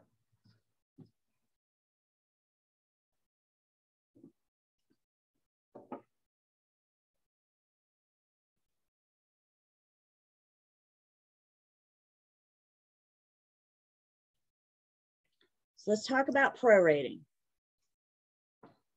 You can have items that are unpaid prior to settlement. When I prorate, I like pictures. You guys have figured that out about me now, haven't you? I like pictures. And when I prorate, I like to see my timeline. I like to see what it is that I'm talking about. So I have my annual taxes, which is the year. The dividing factor is going to be today. Today being the day of settlement. The seller owns the property the front part of the year. The buyer owns the property the latter part of the year. Can everybody see the seller's and buyer's financial responsibility? Seller owns the property from January 1st to today. The buyer owns from today until the end of the year. I like the picture. I like the timeline to help me see what it is that I'm talking about. So if we're going to closing today, taxes are not paid. February 15, taxes are not paid. How do I know that, you ask? Hold your place in the book and let's go back in time to page 64. Let's go back to page 64.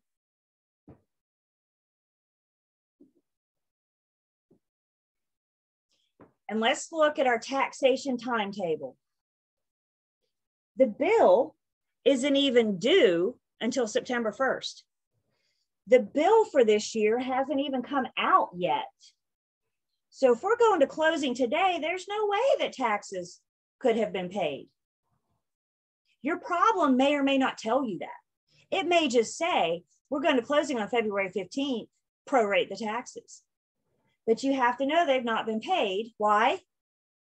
Because the bill hasn't even come out yet. Everybody good with that? Everybody see your timeline?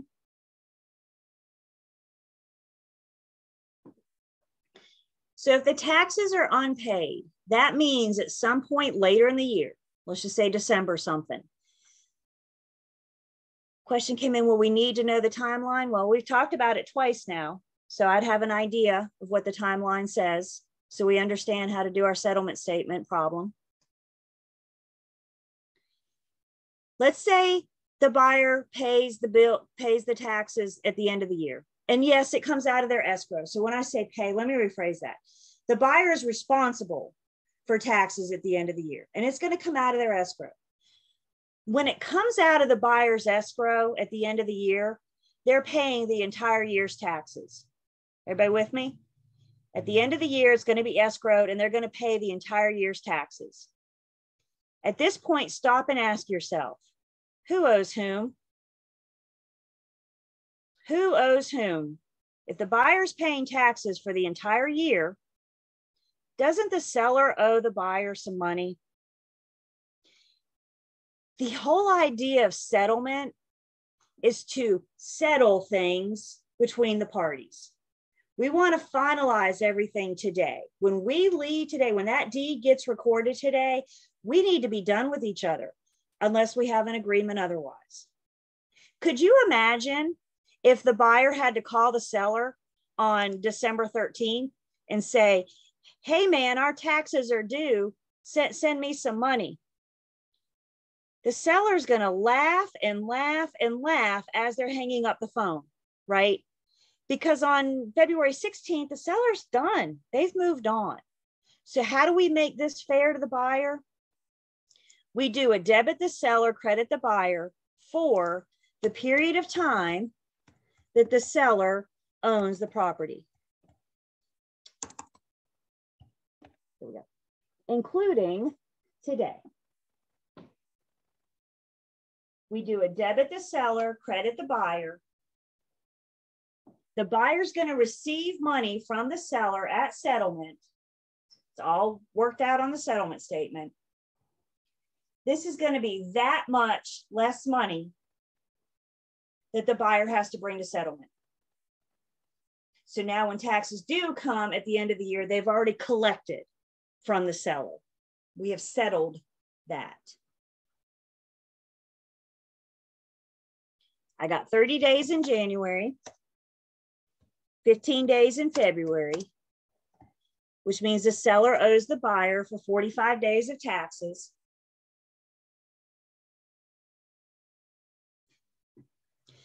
Let's just pretend that our annual taxes are $1,200.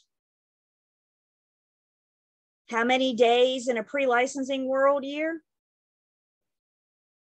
So if I want to take annual and break it down into daily, I just divide by 360.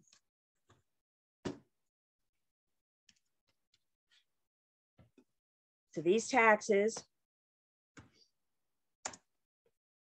for this year, $3.33 daily. We just decided the seller owes the buyer for 45 days. I'm just rounding, 149.99999 is what I got. So I'm going to round to 150, which means at settlement, there's going to be an entry for a debit to the seller for $150 for their portion of taxes And there will also be an entry for the buyer, credit the buyer for $150 for their portion of the taxes. Is this not fair? Is this fair? And this is all we're doing at settlement. We're making it fair between the parties. We're settling things. Everybody's responsible for their own time. The key to prorating, in my opinion, is to draw your timeline, see the period of time that the seller owned the property, the period of time that the buyer, and we're getting ready to look at a few more scenarios. And then stop and ask yourself, who owes whom? Questions on just this scenario. I got a couple others we need to talk about.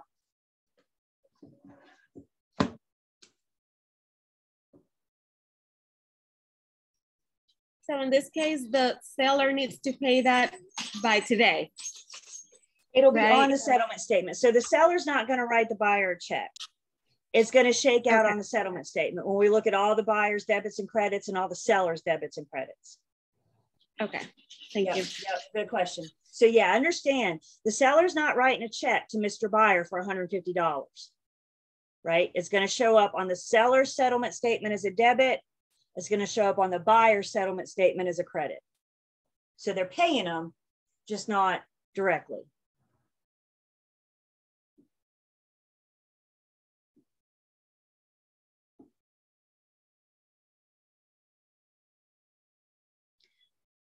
Everybody good? Everybody with me so far? What if, can I erase this? Everybody have this? Speak up. If not, okay.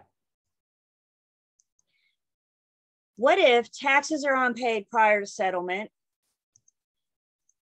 and settlement is later in the year? It's after September 1st. So when I prorate, I always draw my timeline. And now let's pretend that we're going to go to closing on, fast forward, December 12th. Let's go to closing at the end of the year. Actually, let me rephrase that. Let's go to closing on December 22nd. Merry Christmas. Here's a new house. Okay. The seller still owned the property the front part of the year. Now the buyer owns the latter part of the year. You guys see what we're doing? I'm drawing my timeline for the year or the period of time that we're prorating. The dividing factor of the timeline is the day of settlement, today. The seller owns the property the front part of the year. The buyer owns the property the latter part of the year. If taxes are unpaid prior to settlement and settlement is later in the year, the attorney is probably going to do what's known as a double debit. They're going to collect from the seller their portion of taxes, and they're going to collect from the buyer their portion of the taxes. Seller pays today, the day of settlement. Buyer starts paying tomorrow. We're not doing a true proration. We're collecting. The attorney is going to collect from the seller. The attorney is going to collect from the buyer. And then the attorney is going to cut one check and send it into Forsyth County. Does Forsyth County care where the tax bill for 123 Main Street comes from? They don't care, right? They just want their money. So the attorney will send that in if they're unpaid later in the year. Couldn't they have the seller pay the full year and then the buyer pays the remaining days they're living there? Sure, that would be a probably the next scenario that we're getting ready to look at if taxes have been paid. Right now they're unpaid prior to settlement. When you're counting for, obviously, I mean, I could add up the seller, right? I could say there's 30 days in January, February, March. I could add all that up. Obviously, the quickest way to count here is to figure out the buyers first, right? Everybody good with me? You can do the sellers, but if you figure out the buyers, then you can take 360 minus the buyers. When you're counting forward on the timeline, I need you guys to really stop and think about this. It's really easy to look at that and see that the buyer owes for 7 days. And if you did that, you just got the problem wrong. I have a highly sophisticated method to help you guys properly count the number of days when you're going forward on the timeline. And my highly sophisticated method, the best advice I have to offer you, is to count on your fingers. So you're going to count the buyer owes for taxes for December 23rd, 24th, 25th, 26th, 27th, 28th, 29th, and 30. If you look at that and saw 7 days, you just got the whole problem wrong. Why? Not because you didn't know how to do it, but because you didn't count right. So take that out of the equation and count it out on your fingers.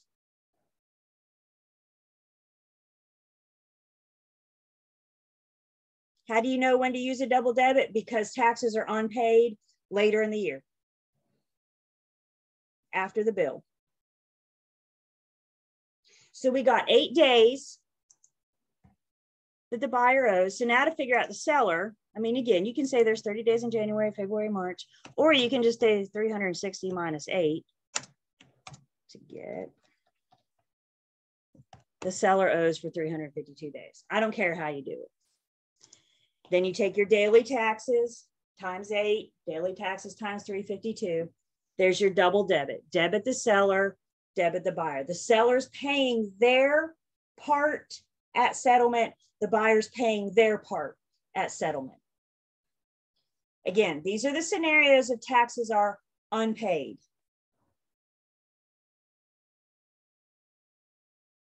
Questions so far? Will you have to find daily taxes or the number be provided? No, you got to find it. Annual taxes divided by 360.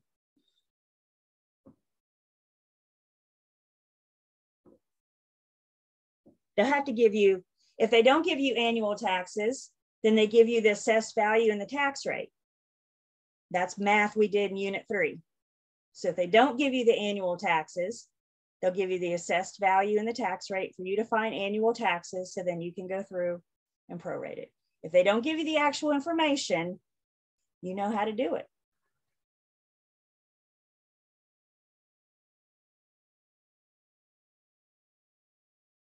All right. When we come back from, don't go anywhere just yet. Please hang tight with me for 1 minute. When we come back for a break, we're going to look at what happens if taxes have been paid. Just a couple quick announcements. I got to ask you guys one more time, distractions. I see you guys so busy doing other things. And if you're not with me, you're missing something. And I'm finding we're asking a lot of questions about things that we're saying over and over and over again. So please be here with me 9 to 1. We take a 10-minute break. The other thing I just want to remind you guys, we're going to talk about my exam in a couple weeks. But remember, you guys need to be working on finding a distraction-free area for your exam. I need you guys logging in on laptops or desktops that day. It's going to be awfully hard to take my test on your phone or your iPad. So please start making those arrangements distraction-free. You need to be in the room by yourself, nobody else around. If I see you talking to somebody, I can only assume that you're cheating. So if I can help you secure a distraction-free place for your exam, please just reach out to me outside of class and I'll answer any questions you have. That's the one thing you guys can be working on now, is securing that laptop or desktop and not having, 0 distractions are allowed for the exam. Are the questions on the exam going to be in the order in which we learn? No. We're painting a picture. We're building up to the final. Okay. All right. Thank you guys. Let's take a break. Come back in 10 minutes, please. And we're going to talk about if taxes have been paid prior to settlement.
All right. We back? Let me say one more thing about your state exam as we're coming back. Guys, remember, the Real Estate Commission says is we cover what's on the syllabus. We're preparing you what could be on your state exam. There are thousands of test questions. They mix them up so each test is unique. You all aren't going to see the same state exam. Why? They're trying to prevent cheating. They don't want you running in the parking lot telling somebody else what's on the test. So they have thousands of test questions. You sit down to take the test and they compile for you. So how do we prepare you for what you may see? We cover everything that's on the syllabus. So I can't answer, am I going to see this on the state exam? I don't know. You're going to see something different than that person and that person. Does that make sense? Cheating is a huge problem with the state exam.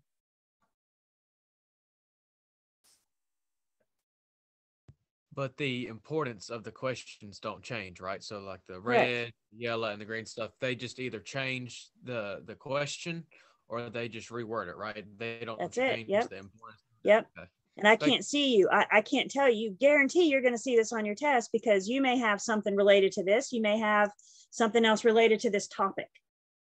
So the weight that we talked about when we looked at the real estate licensing in North Carolina book doesn't change. But as far as, am I going to see this on my state exam? If it's in the syllabus, it's a good candidate for the state exam.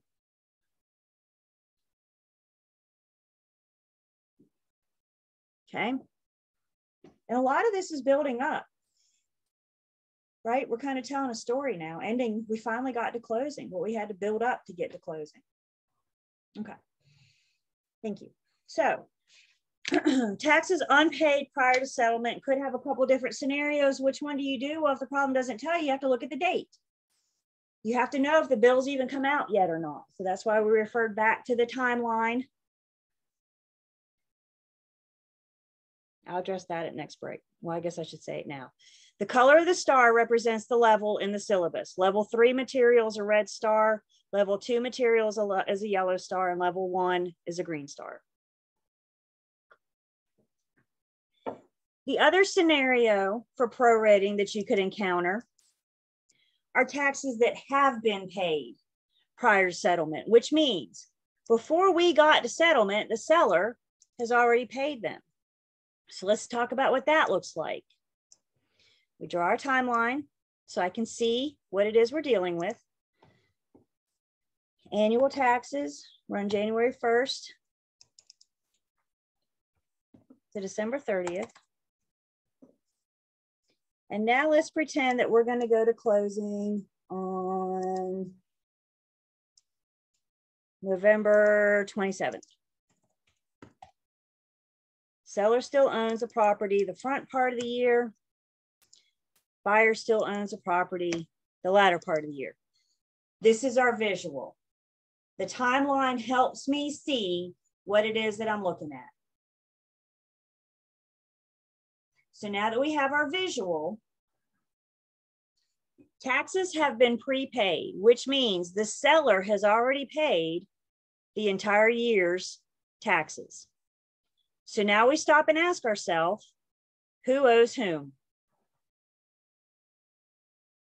If the seller's paid the bill for the whole year, doesn't the buyer owe the seller some money? If you paid the tax bill for the whole year, but you didn't own the property for the whole year, do you think that's fair?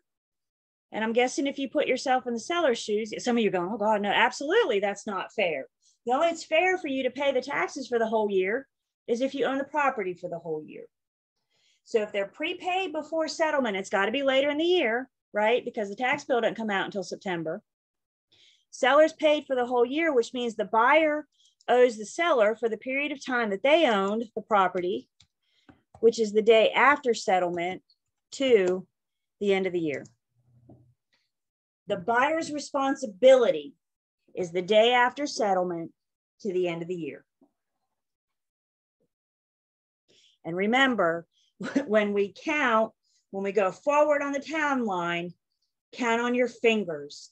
The buyer owes the seller for November 28th, 29th, and 30th. If you just saw 2 days, you got that wrong. Miss it because you don't know how to do it. Don't miss it because you don't count right. How aggravating is that? So there's 3 days left in November and 30 days in December, which means the buyer would owe the seller in this case for 33 days. Annual taxes divided by 360 gives us daily taxes. Daily times 33 tells us the amount that'll show up. It's going to show up twice. It's going to show up once as a debit the buyer, and it'll show up as again as a credit the seller. Questions on this?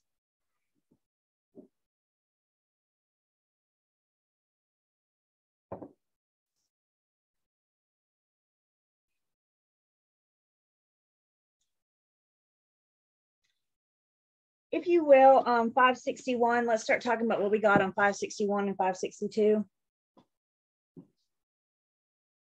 Again, I consider 561 and 562 your formulas for these. If you don't know what's a debit to the buyer or credit to the buyer, debit to the seller, credit to the seller, then you don't know what to do with these figures at settlement. So the first little block of information on 561 talks about prorating, items that are unpaid or prepaid. The second little block of information are double entry items. These are items that are going to show up twice on the settlement statement, one for the buyer and one for the seller. The thing I want you guys to make note of is the sales price. The sales price will be a credit to the seller, debit to the buyer. That's the whole gist of our offer to purchase and contract, isn't it? The buyer promises to pay the seller.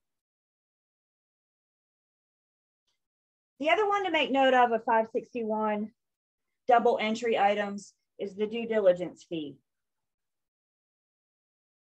Now that we're here at settlement, we need to do a debit the seller, credit the buyer. The seller already received that money once. We need to reverse that charge that we did when we went under contract. The buyer's already paid that money once. And remember, when our buyer paid the due diligence, we said this will be credited back to you at settlement. So now that we're here at settlement, we need to credit that due diligence fee back to the buyer.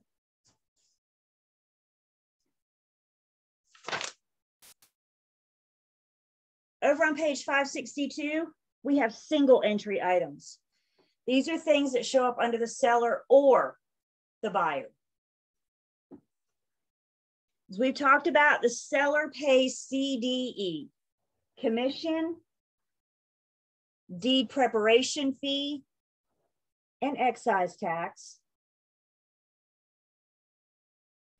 And in addition to CDE, the seller's responsible for all their expenses. So all their outstanding mortgages, any of their outstanding liens. They pay to record the deed satisfaction to pay off their mortgage. If they're delinquent on taxes, if, for example, the seller never paid 2021 taxes, that'll be a debit to the seller at settlement. If your test is going to ask you how much does the buyer have to bring to closing, I'm sure you're asking, then Julie, why do I care about seller debits?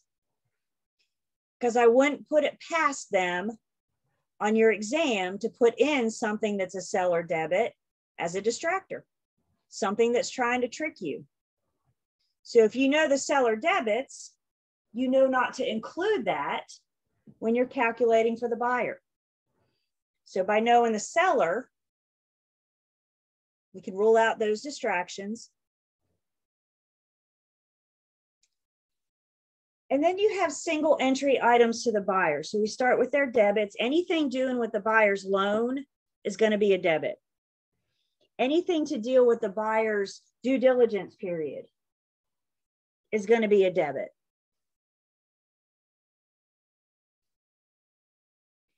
Skip down to the bottom of that section.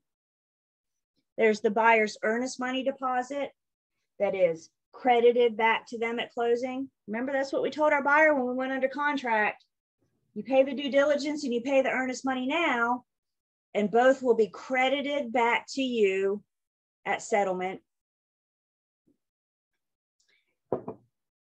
And then the other big credit to the buyer on the day of settlement is their new loan or loans.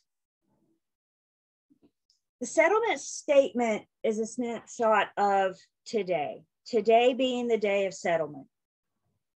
The lender is providing that loan amount on behalf of the buyer.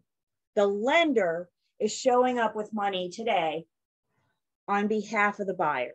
So today, the day of settlement, that loan amount will be a credit to the buyer.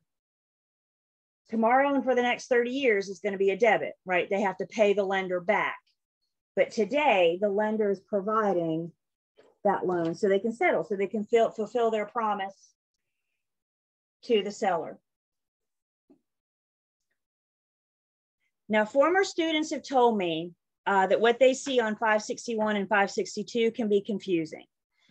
So what I tried to do was simplify this. And I got a couple slides for you guys.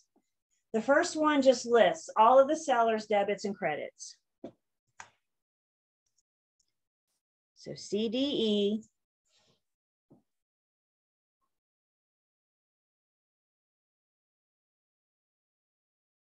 plus any of their outstanding liens, mortgages, anything delinquent.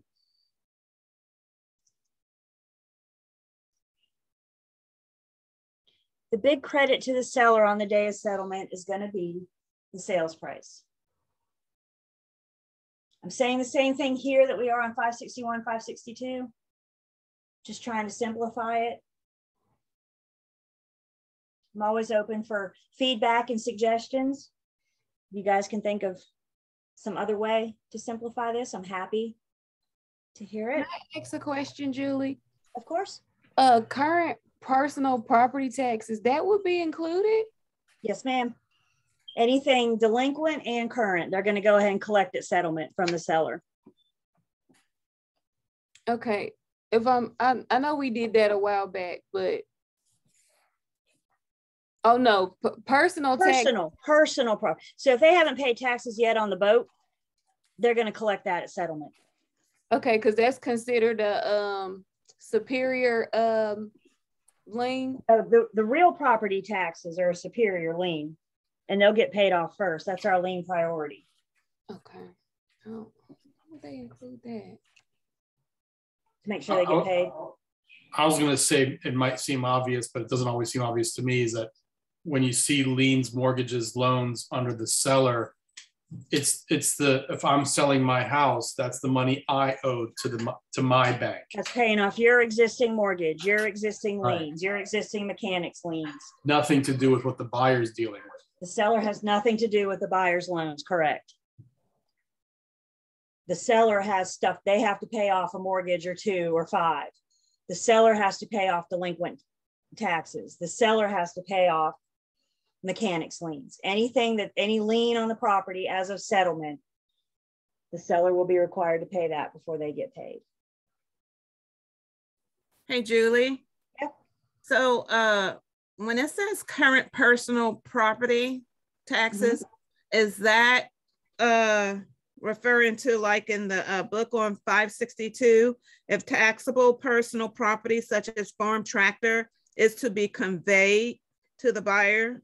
Is that the only thing included in personal taxes? All personal property taxes. So if you haven't paid taxes on the boat yet, you're going to pay that at settlement. If you haven't paid taxes on the RV and the motorcycle, and you're going to pay that at settlement. The seller's going to pay that at settlement. Okay. Question comes in, where's earnest money on the debit list? Think about where our earnest money has been. Where's our earnest money been while we've been under contract? The seller got the due diligence fee, right? The earnest money's been hanging out in somebody's escrow account. The seller never touched that earnest money.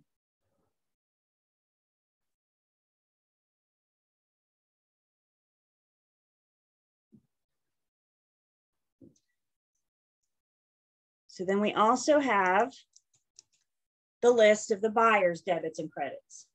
Sales price will always be a debit. Anything related to their due diligence, home inspection, survey, anything that a settlement service provider will allow the buyer to pay for at settlement.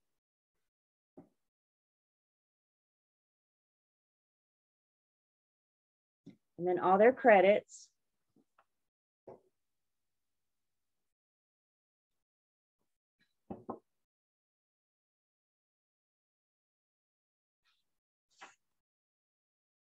Now, keep in mind, these lists that I just provided you guys, this doesn't include prorated items. So we're also going to have prorated taxes, prorated HOAs. They're going to be a debit to one party, credit to the other.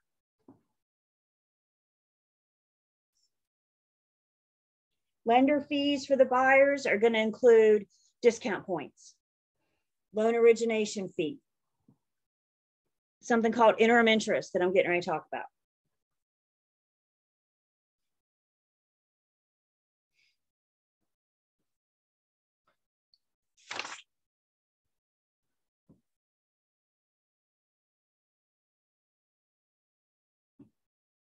Everybody on page 562, please make a note.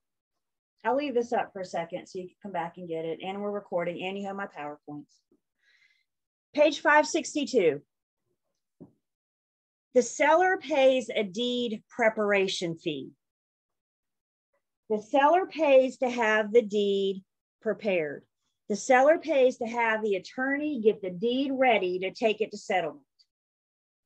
Everybody see where it says deed preparation fee under the seller's debits? The seller pays to have the deed prepared.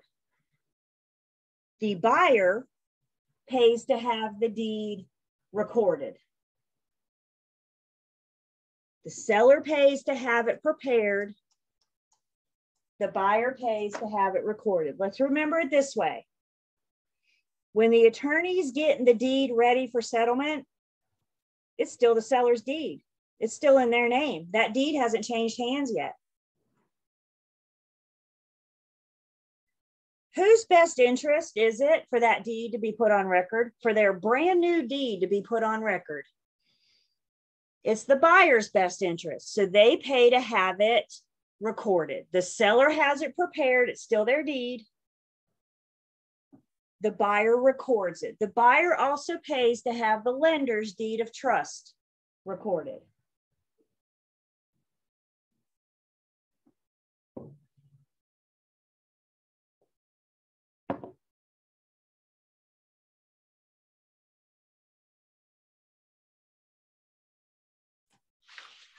Julie, can you, I'm sorry, I think I'm overthinking this. That having the deed prepared, is that just creating the deed, or is that the title search and all of that stuff? No, that's completely different. The deed. Yeah. So the attorney has to type out who the grantor is, who the grantee is. They gotta, put the legal description in, right? They're so the deed preparation is just the true paperwork part of it. All the other stuff is title insurance, the attorney's fees. That's all in your title search. Yep. Okay. The attorney's fees. Yep. Julie. Okay. Yeah. Who prepares the deed? The attorney. The attorney. The buyer's attorney. The buyer's attorney. Okay. Unless the seller hires their own. But any attorney, you and I do not, any attorney prepares the deed.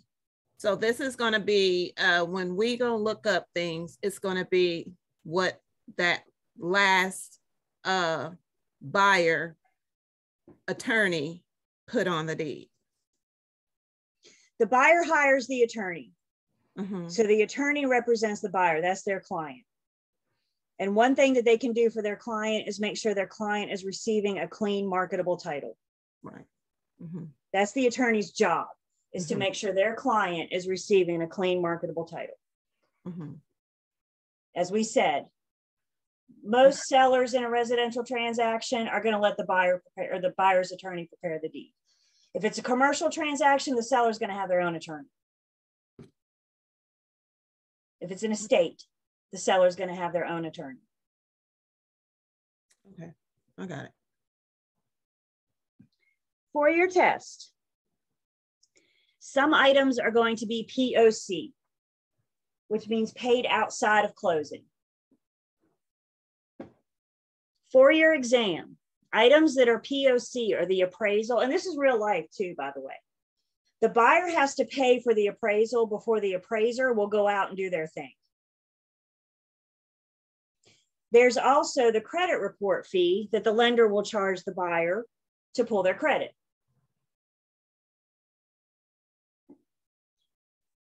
The home inspector, the surveyor, the pest inspector, the radon person, everything else during the buyer's due diligence, unless you are told otherwise, the buyer will be able to pay at settlement. Always do what the problem tells you. So when they give you the appraisal amount, don't include that in your mini closing disclosure because the buyer's already paid it. If you charge them again at closing, you've double charged them for it. So POC, appraisal and credit report fee, unless you're told otherwise, everything else will be a debit the buyer related to their due diligence will be a debit the buyer at settlement.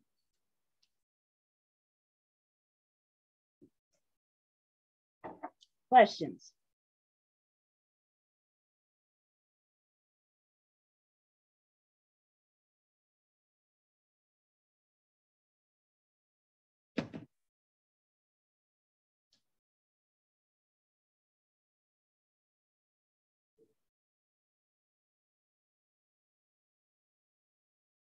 Again, 561, 562, or the slides I just gave you, somehow you got to know things that are debits to the buyer, credits to the buyer, and you also need to know debits to the seller, because when they put commission on your settlement statement problem, you need to know that that's a seller debit and it's not included in the buyer's credits and debits. That's a distraction.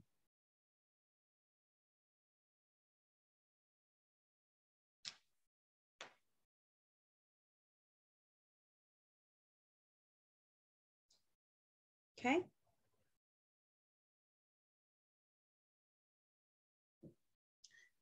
One more piece of math before we jump into the settlement statement. We're getting there. One more piece of math is something called interim interest. The buyer's lender is going to charge them interim interest at settlement.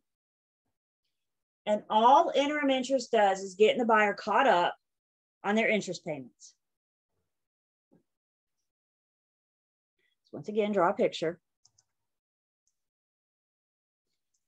Let's pretend we're going to closing later this month.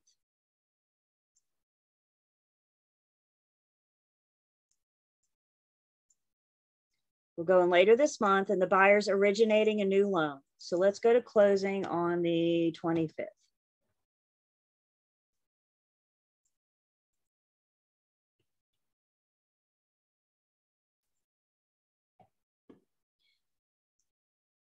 Whenever the borrower originates a new loan, they don't have a mortgage payment the next month. When you originate a new loan, you always skip the first. Always skip the first. So if we're going to closing on February 25th, there is no mortgage payment due on March 1st because that's the first. Closing on February 25th means the buyer's first mortgage payment will be on April 1st. Do I have everybody with me so far? We skipped the first.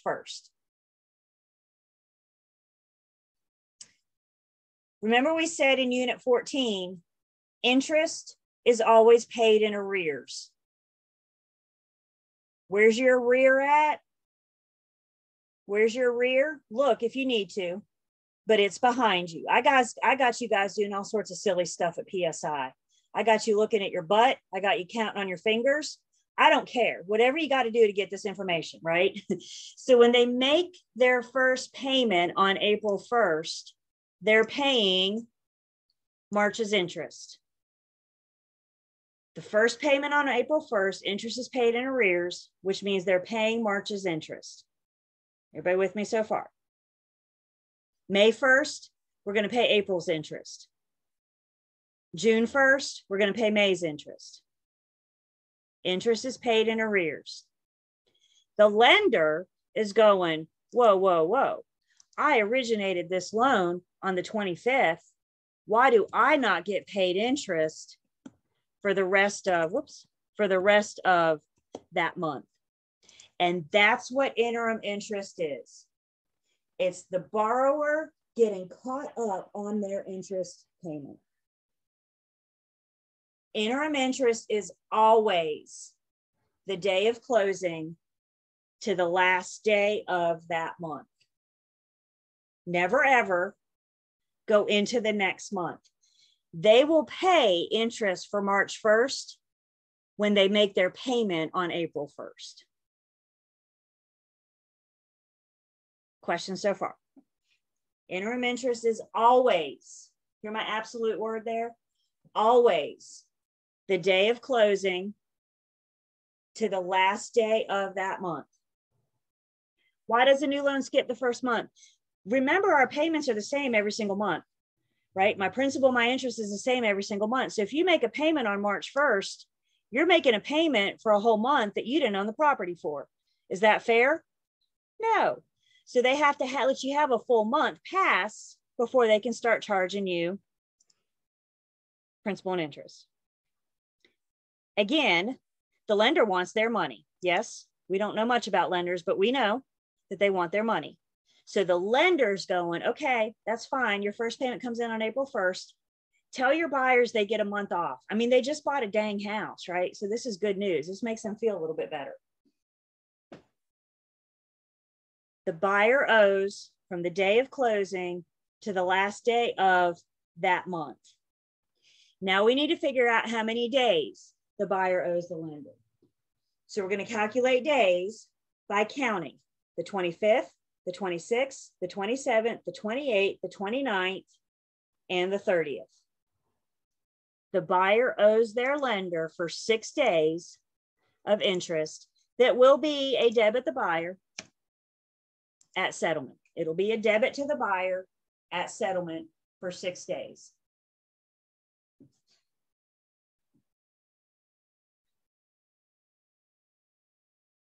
Before we figure out how much, we just pause and make sure we don't have questions so far.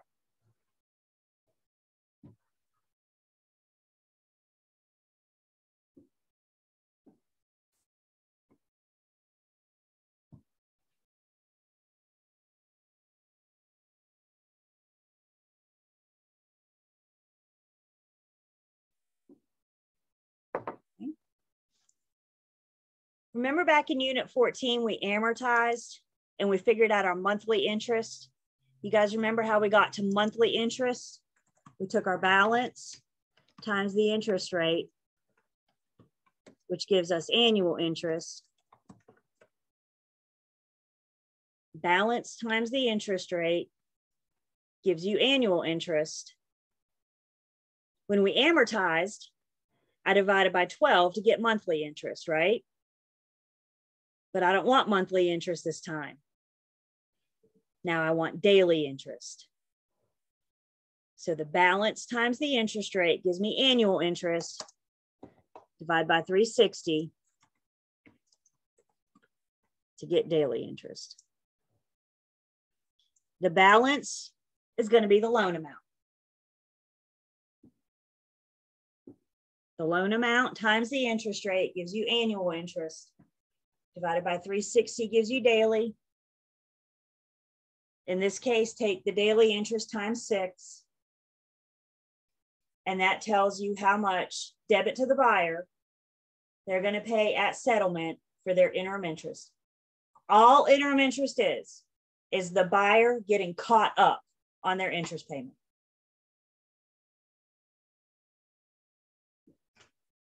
Questions on interim interest?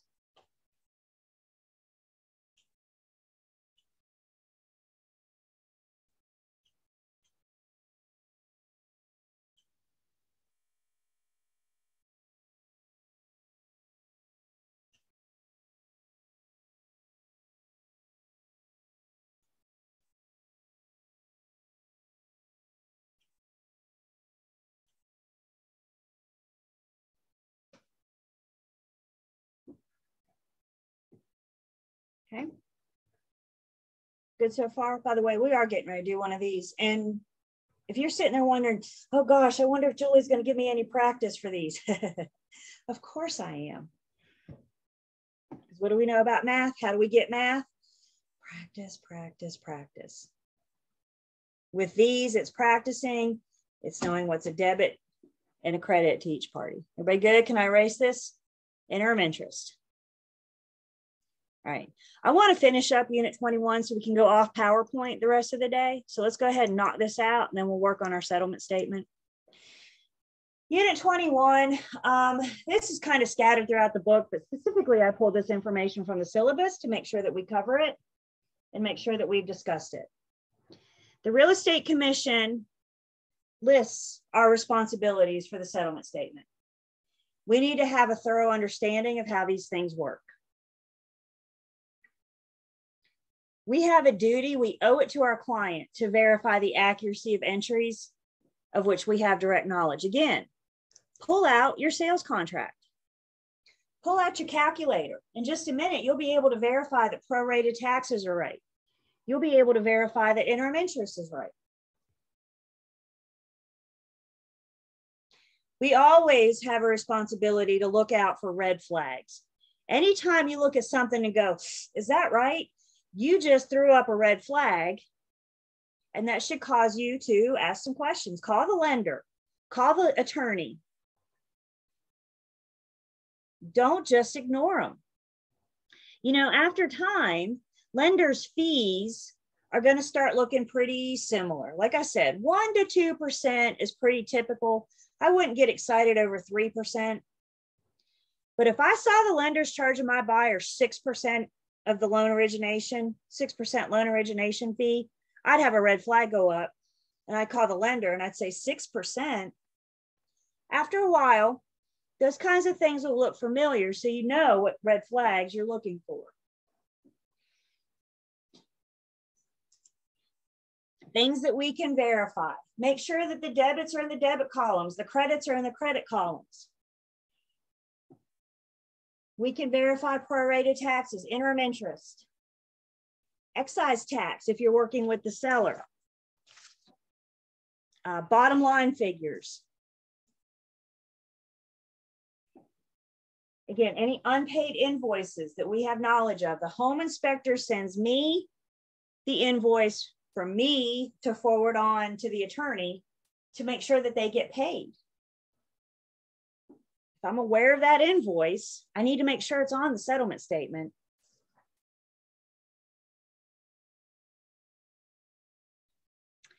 And then POC items, paid outside of closing. Remember we said, unless you're told otherwise, the appraisal and the credit report are POC, paid outside of closing.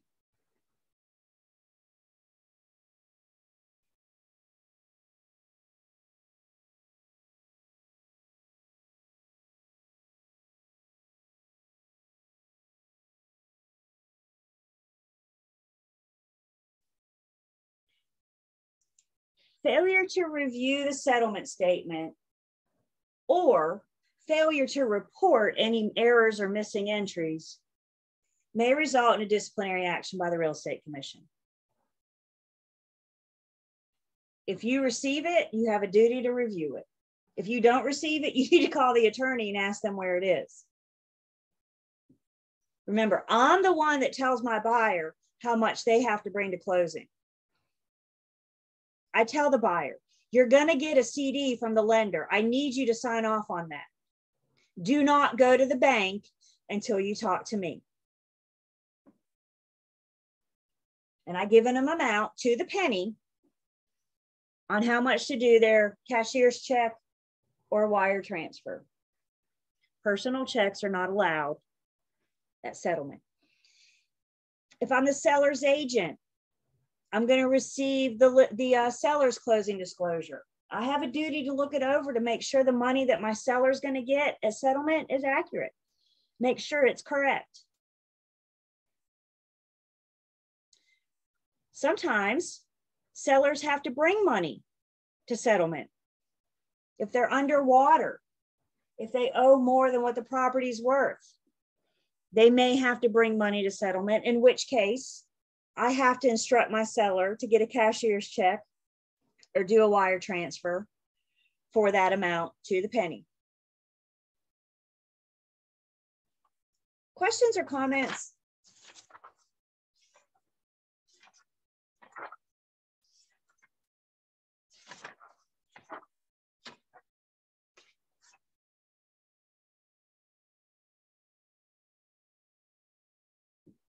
Okay. So again, we're wrapping up 21. I'm going to go off PowerPoint in just a second. So your key terms are back on page 517. Key point review, 563 to 564. And the student quiz that does include how much does the buyer have to bring to closing problems, 565 to 567.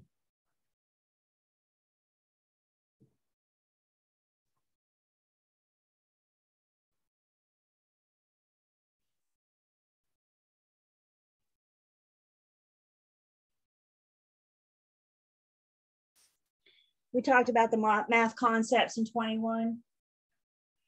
Those pages, settlement statement math.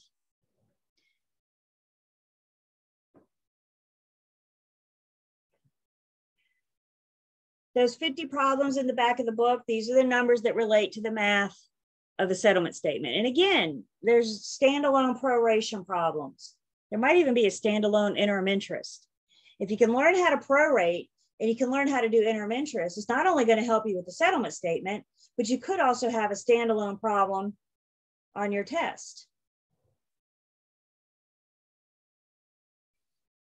And then in just a second, I'll show you where some additional practices and learn, test, pass.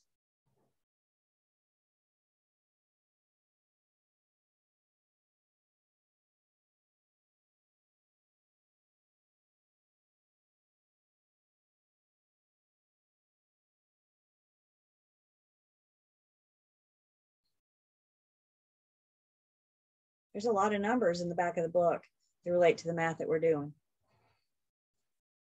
Should that tell you something? Practice, practice, practice. Okay, everybody have these jotted down? Numbers in the back of the book? Okay. So let's look in. I'm gonna look, we're done. We're going off PowerPoint the rest of the class. In learn, test, pass, which I'm not quite there yet. Hang on. I missed a step this morning when I was getting ready.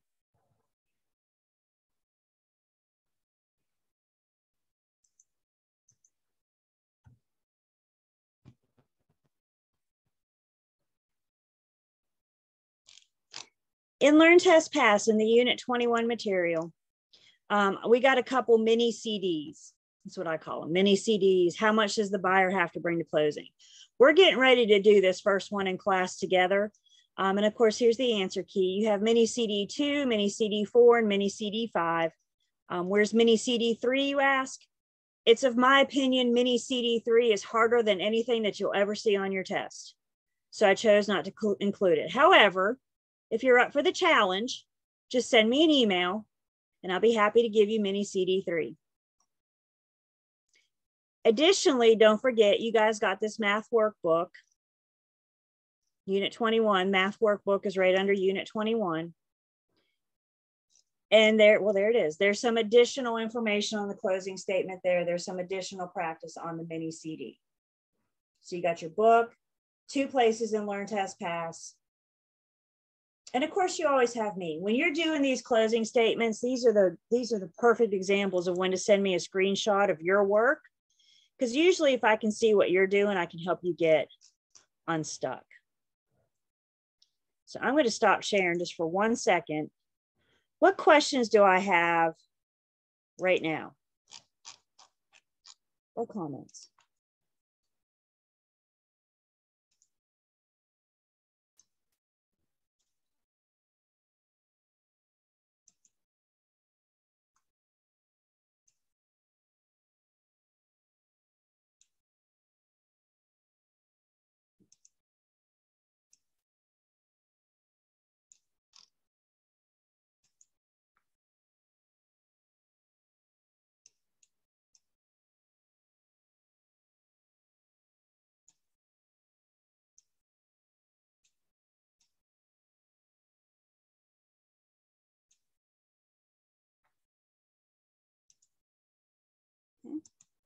Come back and get you guys.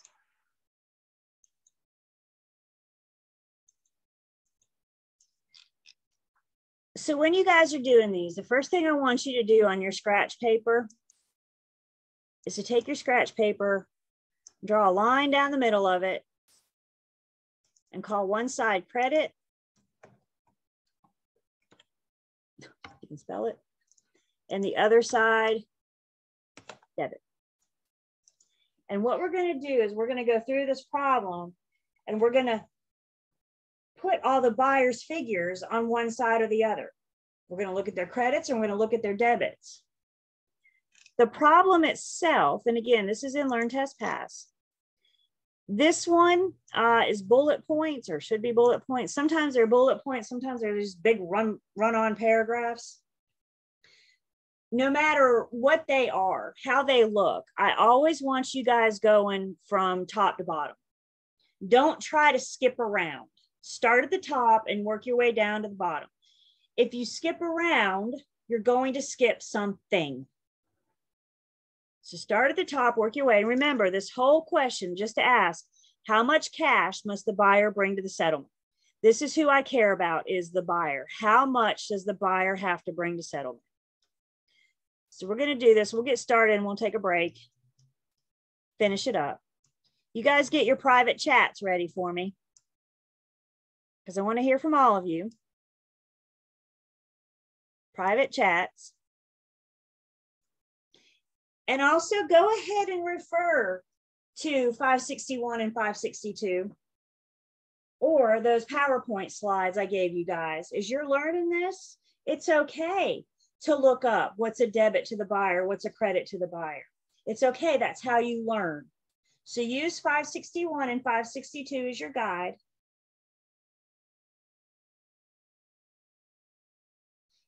Submittee CD number 1 says, the buyers enter into a purchase contract with the seller to buy the seller's house for $210,750.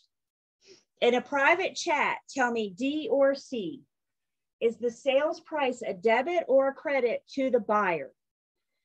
D or C, debit or credit to the buyer?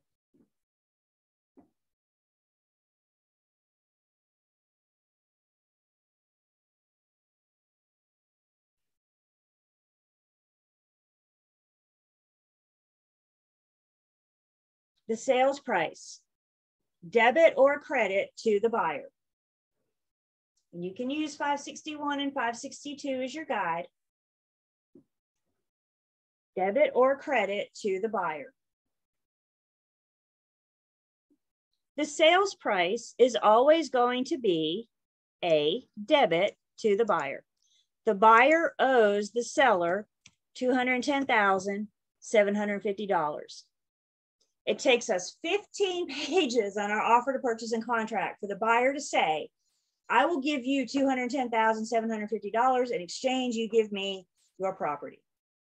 So the sales price will always be a debit to the buyer. When I'm doing these types of problems, I like to label my work. SP is sales price. That's just me personally. You don't have to. But in the event I need to go back, it's easier for me to see what it is I'm looking at. So that's just a piece of advice, suggestion. So we have the sales price of $210,750, debit the buyer.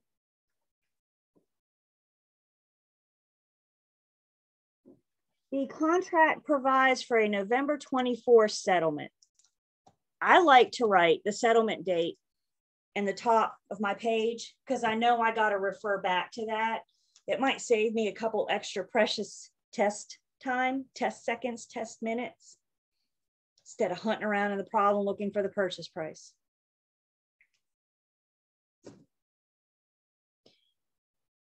The seller has paid taxes prior to closing, will be prorated at settlement using 360-day method of $2,610. So I see the word prorate. I'm going to draw my timeline. I'm going to see what it is that I'm prorating. The dividing factor of the year is settlement, which is on the 24th. The seller owns the property the front part of the year. The buyer owns the property the latter part of the year. I saw the word prorate and I just did that. I just did that. Now I can see what it is that I'm looking at. The problem tells me that the seller has paid the taxes prior to closing. So the tax bill is already paid. Stop and ask yourself, who owes whom? If you were the seller and you've paid the bill, but you convey the property, as the seller, you want to collect some money, right? You didn't own the property the whole year. It's not fair for you to pay the whole year. So as the seller, you want to collect some money. And what you determine, when we determine that, we say that the buyer owes the seller. So it's going to show up as a debit the buyer, credit the seller. The buyer owes the seller for the period of time that they own the property. The buyer's responsibility is going to be the day after settlement to the end of the year.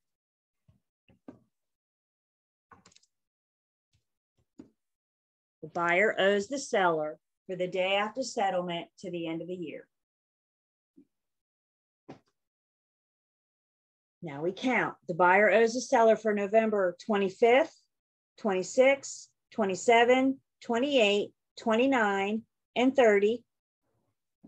There's 6 days left in November, plus 30 days in December, which gives us 36 days.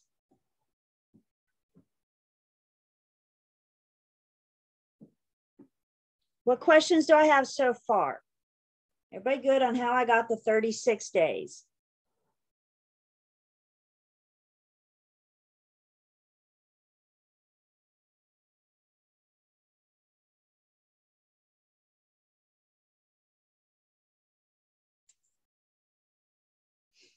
Now we need to figure out how much. The problem tells me annual taxes are $2,610. In pre-licensing world, there are how many days in a year? In pre-licensing world, there are 360.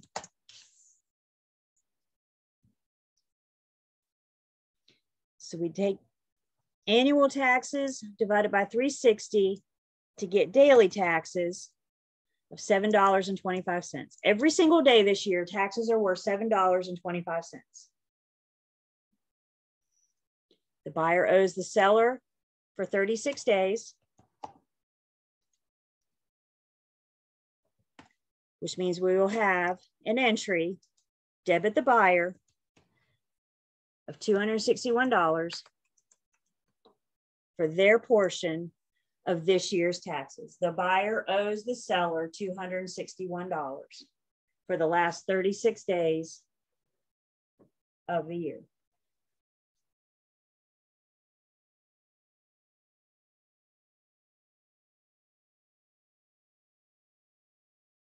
Questions on how I got 261?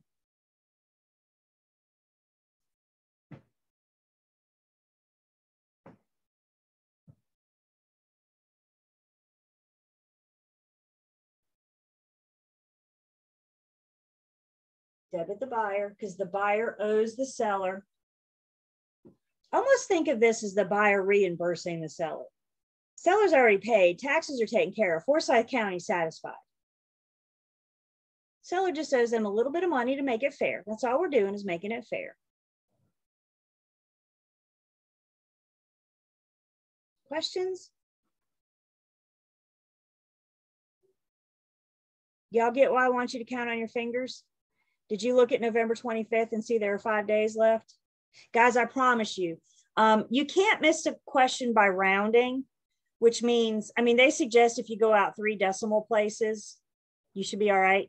But if you're a couple cents off from me, You're not going to miss by rounding. The answer choices aren't going to be so close that you're going to miss from rounding alone. I can almost promise you one of the answer choices is going to be off by $7.25, banking on you counting your days wrong, banking on you looking at that and seeing 35 days. So take that piece out of it and count it out on your fingers.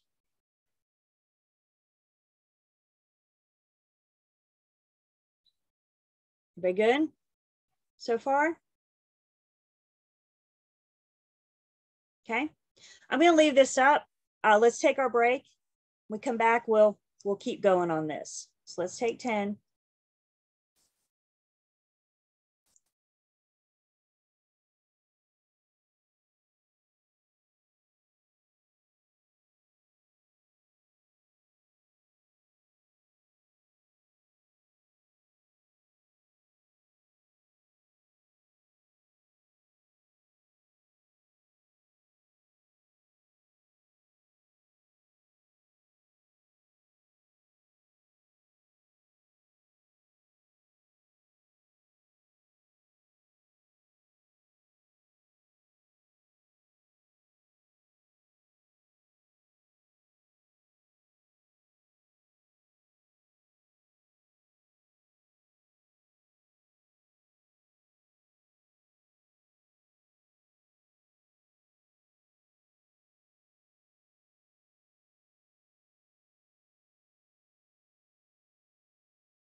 All right.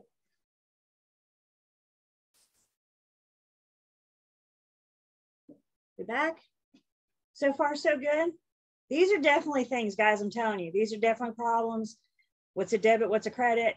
And practice, practice, practice, practice. So let me take attendance.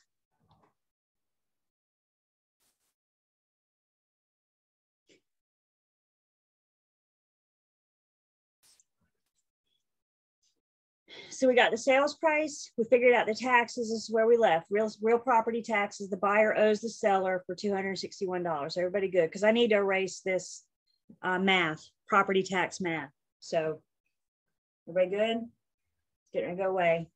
Going once, going twice. Okay.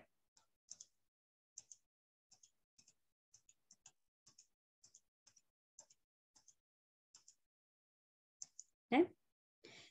Still working our way through. We're told debits and credits for the following items should be made to common practice. What's common practice? That's what you see on pages 561 and 562. Okay. So again, we always do what the problem tells us. Common practice. You guys got your private chats ready? Tell me in a private chat, we got an earnest money deposit for $4,500. In a private chat, is that a debit or a credit to the buyer? Is the earnest money deposit a debit or a credit to the buyer?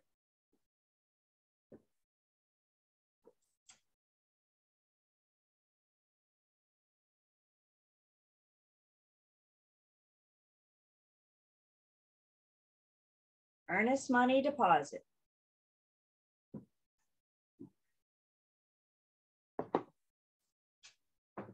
$561 and $562. The earnest money deposit at settlement is a credit to the buyer. They paid it when we went under contract. And we told them then, this will be credited back to you at settlement. So it's going to show up on the settlement statement as a credit to the buyer.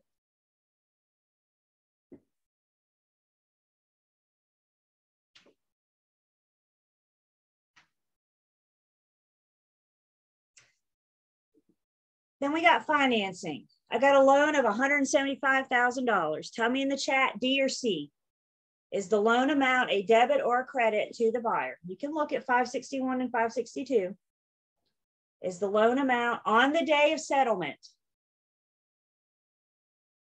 On the day of settlement, a debit or a credit to the buyer?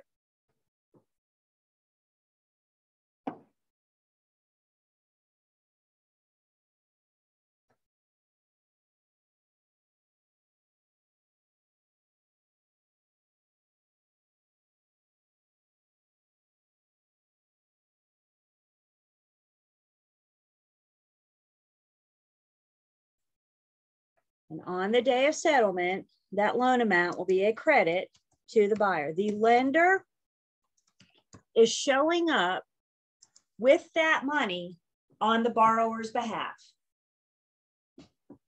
The buyer can't close without that money from the lender. So today, the day of settlement, the loan amount is a credit.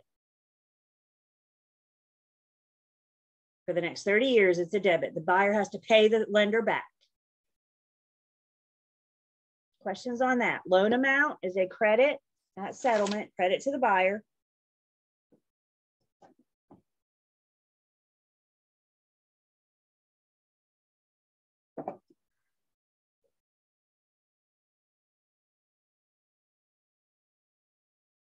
This is a new conventional 30-year mortgage, blah, blah, blah. Don't care about that, with a fixed interest rate of 7.5%. Hang on to that interest rate. We'll use that again in just a second. The lender's charging a 1% loan origination fee and 2 discount points to be paid by the borrower. When you see verbiage like to be paid, you should know that that's a debit, right? The borrower has to pay that. That's to be paid at settlement. So you can use the verbiage sometimes in the problem too. Anytime you're dealing with lenders' charges, it's always going to be of the loan amount. The lender does not care about the purchase price. The lender cares about the loan amount, which is how much is coming out of their pocket. So they're charging a 1% loan origination fee of the loan amount. So there's $1,750, 1% loan origination fee. And they're also charging 2 discount points. 2 discount points is equal to what percentage of the loan? You can show me on your hands. 2 discount points is equal to 2% of the loan. Remember, the number of discount points tells you the percentage of the loan amount. So 2 discount points is equal to 2% of the loan. So there's going to be 3,500.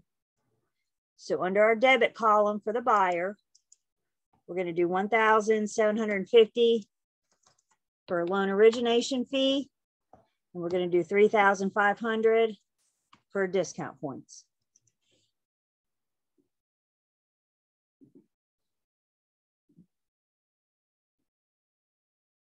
Questions on that? Discount points, loan origination fee.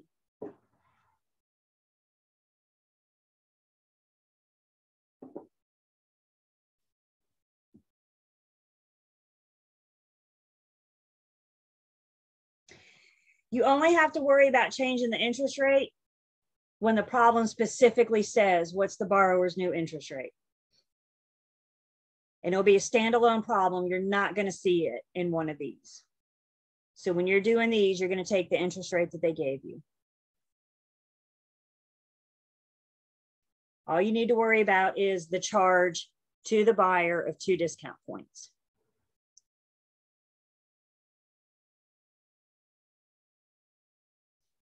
Okay. Can I erase this? Everybody good? 1% loan origination, 2 discount points. Then we got interim interest through November 30th on the borrower's new loan. So I'm drawing my picture. You guys tell me in the chat, if we're going to closing on November 24th, when is their first mortgage payment going to be? If we go to closing on November 24th, when is their first mortgage payment going to be due?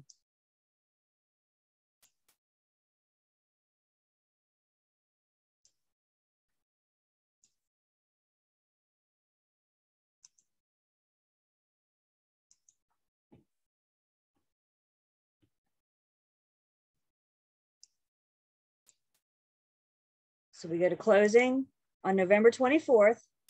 Mortgage payments are due the 1st of the month. We always skip the first, which means this buyer's first mortgage payment is going to be Happy New Year on January 1st. Always skip the first. When they make that mortgage payment on January 1st, when they make their first mortgage payment on January 1st, they are paying December's interest because interest is paid in arrears. Where's your arrear? It's behind you, which means at settlement, the lender is going to collect from the borrower the remainder of November's interest. Interim interest is always from the day of settlement to the last day of that month. Forget you guys are already counting on your fingers. You guys are so cute. So now we're going to figure out how many days. And we count November 24th, 25th, 26th, 27th, 28th, 29th, and 30th. See how easy it is to look at that and see 6 days? Don't look at that and see 6 days. Use these tools that you got. They cannot take these away from you on your exam, right? You got them, use them. So the buyer owes the lender for 7 days of interim interest. Questions so far?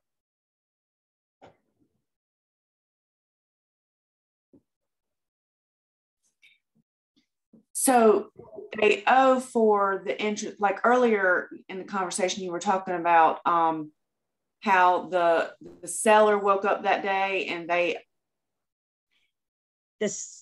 seller's only responsible for the day of closing when I'm prorating between the buyer and the seller. Okay, not interim tax. Interim interest is interim interest is between the buyer and who? The bank, right. Lender. So what's the seller have to do with this? Has to pay it that Absolutely day. nothing. Absolutely nothing. I mean, the seller, I was thinking the buyer, sorry. So now the buyer pays their fees that day. The only time we consider the seller responsible for settlement, the day of closing, is when we're prorating. Otherwise, each party is responsible for their own day. Good question. Thank you. Everybody good on that? Interim interest is not prorating. The seller has no responsibility for any of the lender or the buyer's fees. All the seller cares about is, can the buyer get the loan? Everybody good with that? Questions on that?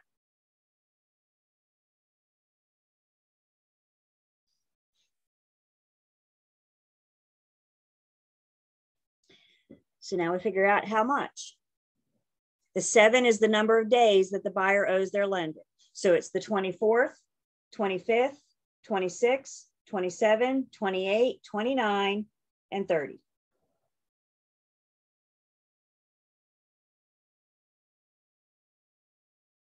The day of closing to the last day of that month.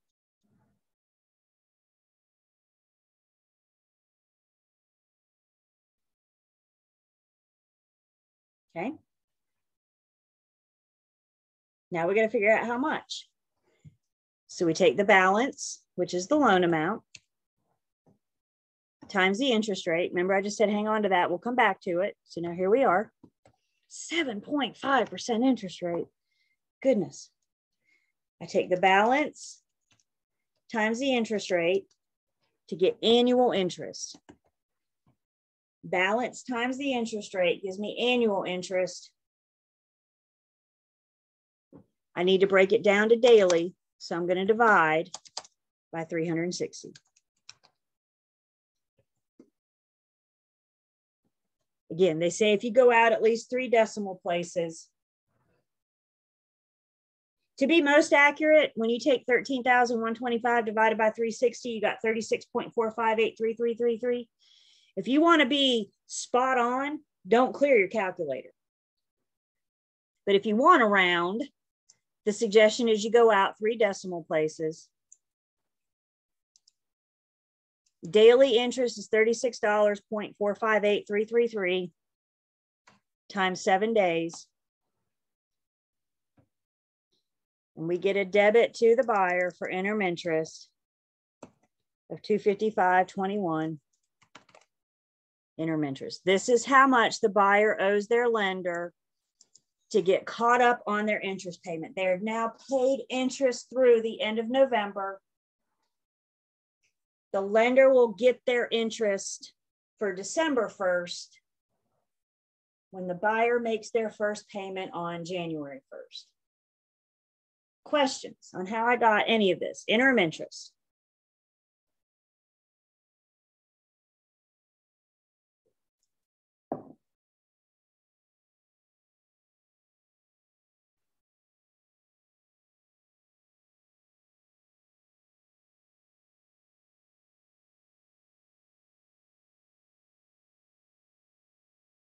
And again, if you got 20 cents, it's okay. The answer choices aren't going to be a penny off. I mean, they're mean, but they're not cruel. Okay.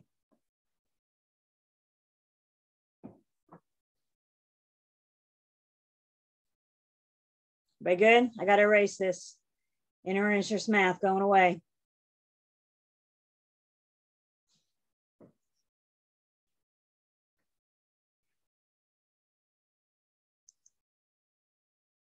Okay.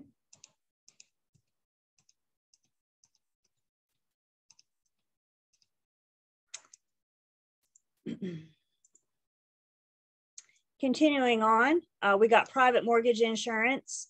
Remember, we charge private mortgage insurance on conventional loans when the loan to value ratio is 80% or higher. When the lender's loan to value ratio is 80% or higher on a conventional loan, they'll charge private mortgage insurance. This is dealing with lender, so it's always going to be of the loan amount. And in this case, they're charging 0.40% Don't forget that point. It's very important. 0.40%. So 175 is our loan amount times 0.40% gives us a charge, a debit to the seller for their first year of private mortgage insurance.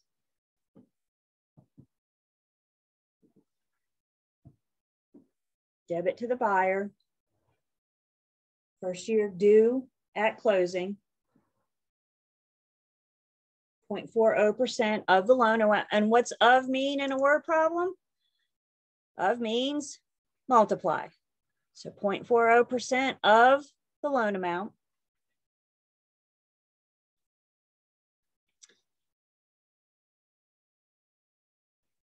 Your camera's not on. Yeah, it's not cheap to buy a house. Gotcha.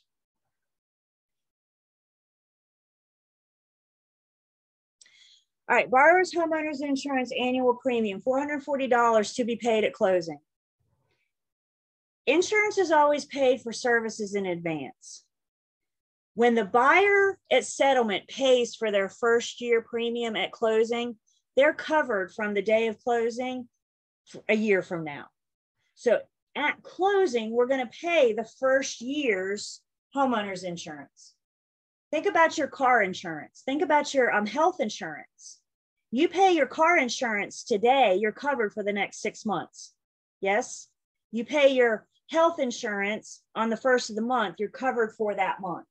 That's the same thing we're doing with homeowner's insurance. The lender's going to collect, the homeowner's insurance company is going to collect at settlement the first year of insurance. So the homeowner is covered for that first year. During this first year, they're going to collect a 12th of homeowner's insurance. So when the homeowner's insurance bill comes due November 23rd next year, the lender is going to be collecting to pay that bill on the borrower's behalf through their escrow payment. So $444 to be paid at closing. Again, the verbiage of the problem tells us to be paid at closing, which means it's a debit to the buyer. Questions on insurance? You got to pay for coverage in advance. And unfortunately, if you don't file a claim, you do not get that money back. Same thing as auto insurance.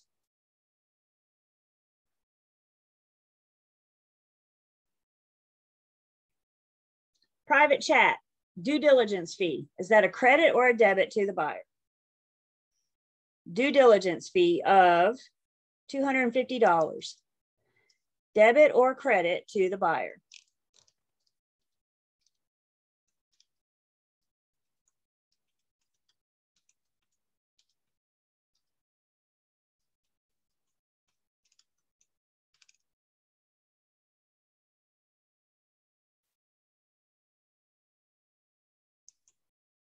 The day of settlement, the due diligence fee will be credited back to the buyer.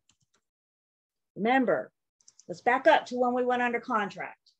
Yay, we're under contract. I need 2 checks from you. I need an earnest money deposit and I need a due diligence fee. Both of these will be credited back to you at closing. Do I have any accountants on the call? Do I have any accounting minds? A credit reverses a debit. And that's all we're doing here. The buyer paid it when we went under contract. How do we reverse that debit when we went under contract? We give them a credit at settlement. Questions on that? Due diligence, credit to the buyer at settlement.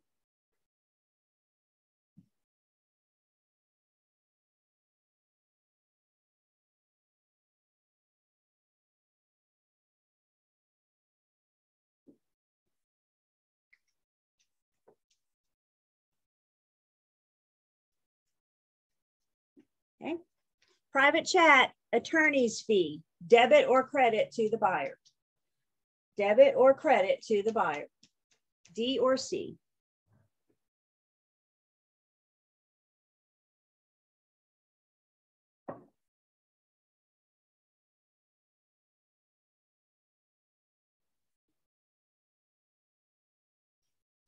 So the attorney's fee, the buyer hires the attorney, which means the buyer gets to pay the attorney's fees. So that would be $450. Debit the buyer. The buyer hires the attorney. Title insurance, D or C to the buyer. Title insurance, D or C to the buyer.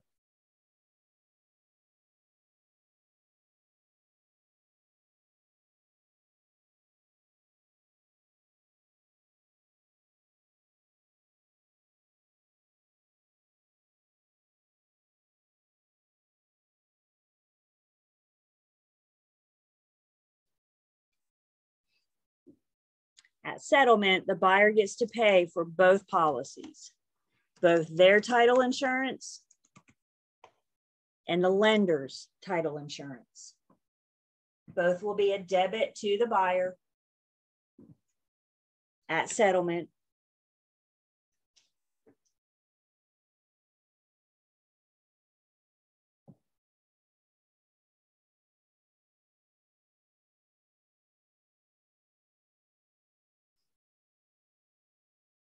Tell me in a private chat, what are we going to do with the deed preparation fee? What are we going to do with the deed preparation fee?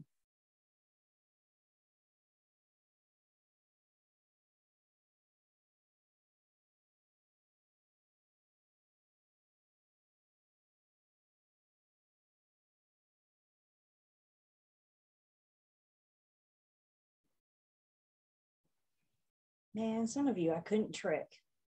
I tried. When being asked how much the buyer has to bring to closing, the deed preparation fee is a seller debit, which means there's your distractor. I believe it's, I don't know, one of those answers is off by $65. Why? Because they're banking you on not knowing that that's a seller debit. They're banking on you going, oh, $65, I'm just going to put that in. This is why we have to know the seller's debits. See what they like to do to you on the exam. It's called a distractor. So I'm not going to do anything with it. Why? Because all I care about is how much does the buyer have to bring to closing. Questions on that? We're learning. This is how you learn, right? Practice, practice, practice. This is exactly what it's about.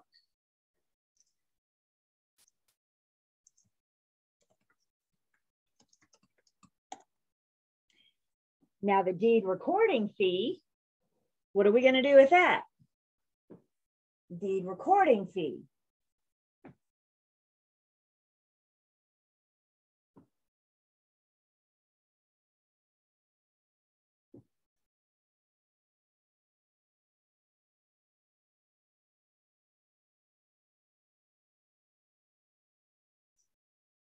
If the seller pays to have the deed prepared, then the buyer pays, I've lost my mouse, there it is, to have the deed recorded. It's in the buyer's best interest to get their brand new deed put on record. So it's a debit to the buyer.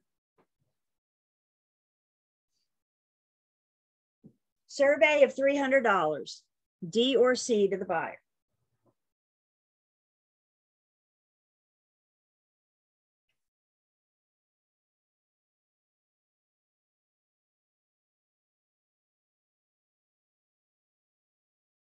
The only things paid outside of closing, unless you're told otherwise, are the appraisal and the credit report fee.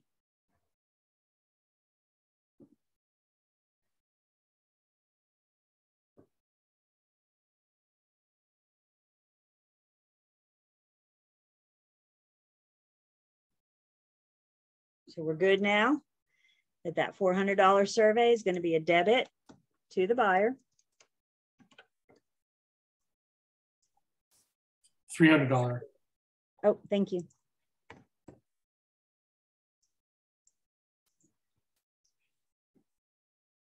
There's usually some kind of courier fee or wire transfer fee or something else to nickel and dime them. So whenever you see a fee, each party usually pays their own fee. So this case, we got a courier fee for the buyer.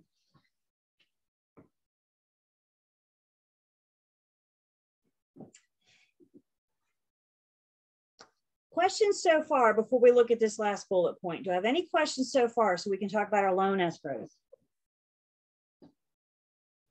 Yes, you will have scratch paper for your exams. Yes, survey is always a debit to the buyer unless you're told otherwise.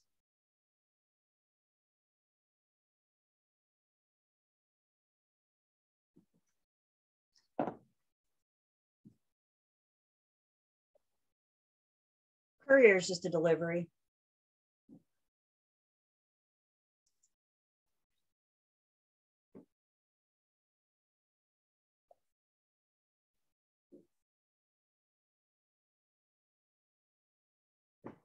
All right, let's talk about these loan escrows.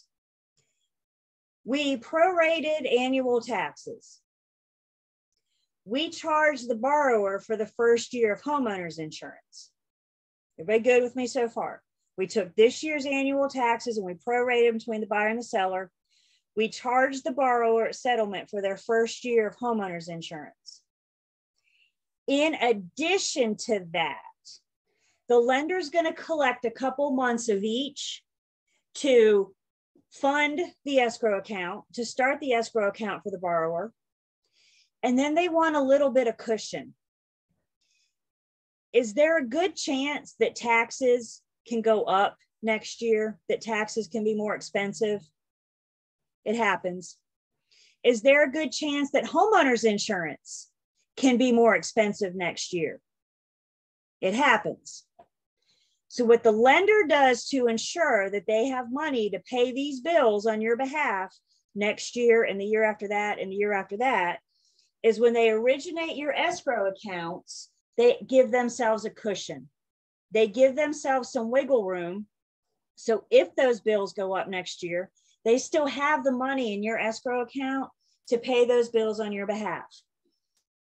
Before you get upset, when you go to pay off your loan, if there's anything left in your escrow account, that'll be credited back to you. So this is not wasted money. We're not giving the lender money. It's there to use on your behalf. And if they don't use it, you'll get it credited back. Remember I told you guys I actually paid off my condo, my loan on my condo the end of last year, December 30th. I'm still celebrating that, by the way. I received a check. After I paid off my condo, I got a check for like $358. What was that check for? That was the amount I had still had in my escrow account. I didn't lose that money. They gave me back that money. Is everybody good with that? You know how exciting it is to pay off a loan and then walk to your mailbox and get a check? That helped. I'm not going to lie. So you're not losing the escrow money. They're just funding it on your behalf. They're keeping that money on your behalf. So how we calculate this loan escrow, we start by looking, let's see, they want 4 months of real property taxes. So if we go back up in the problem, we can be reminded that our annual taxes are $2,610. So my annual taxes are $2,610. We need to break this down to monthly. So when you take annual and you divide by 12, I get monthly taxes of $217.50. And the problem tells us they want to collect how many months? They want to collect 4. So you take your monthly times 4 to find out the lender at settlement is going to collect $870 to fund the escrow account and to have a little bit of wiggle room, a little bit of cushion. So as those go up, they can still pay those bills on your behalf.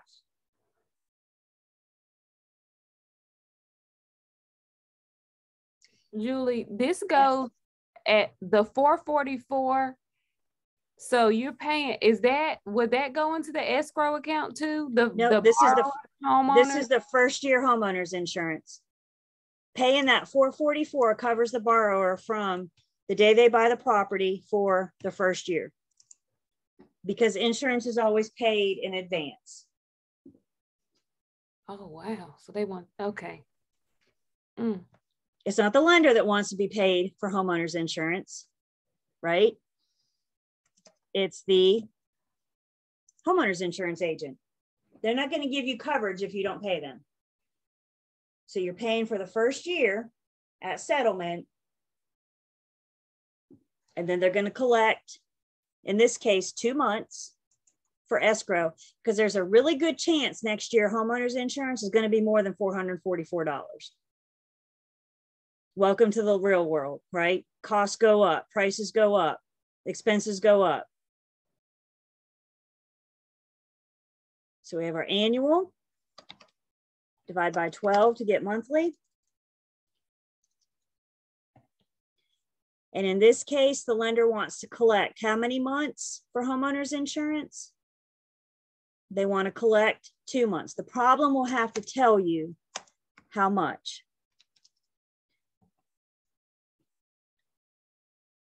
So for your escrow account, to originate your escrow account, there's $870 escrow taxes, and there's $74 escrow homeowners insurance. What questions do we have on that?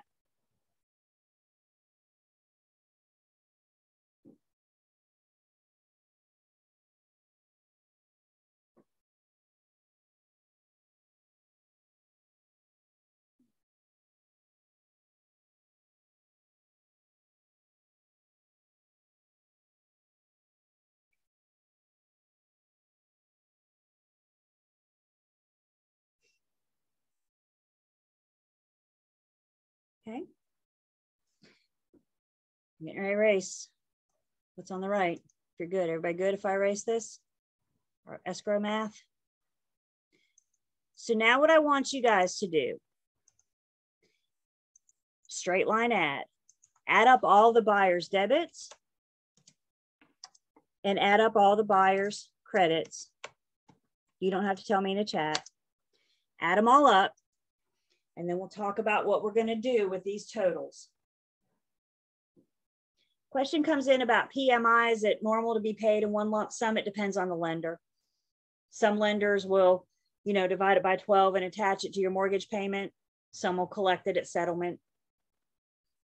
So it all just depends on the lender.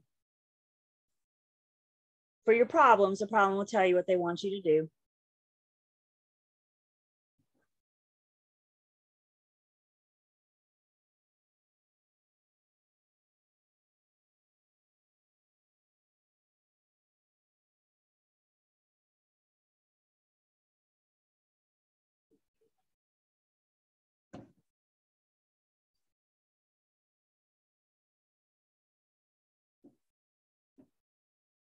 I got 2 of you already giving me answers. And I like the answers you're giving me. That gives you 3 of you liking the answers you're giving me. 4 of you. Look at you guys go.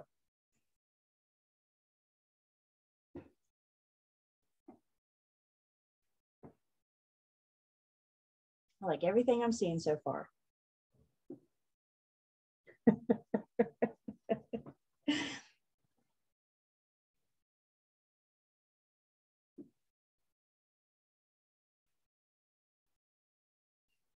Give you guys just about 30 more seconds to add. And then we'll talk about how, not unless I skip something, how everybody else is giving me an answer I like. This does my heart good. The hard part about this is knowing what's a debit and what's a credit, right? Other than that, we're just adding. But if you don't know what's a debit or credit,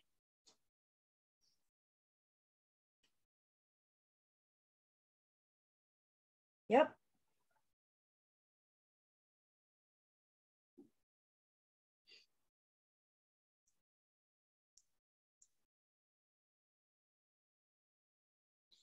So let's look at the buyer's credit. We got their earnest money deposit, their loan amount, and their due diligence fees. So when I add up all their credits,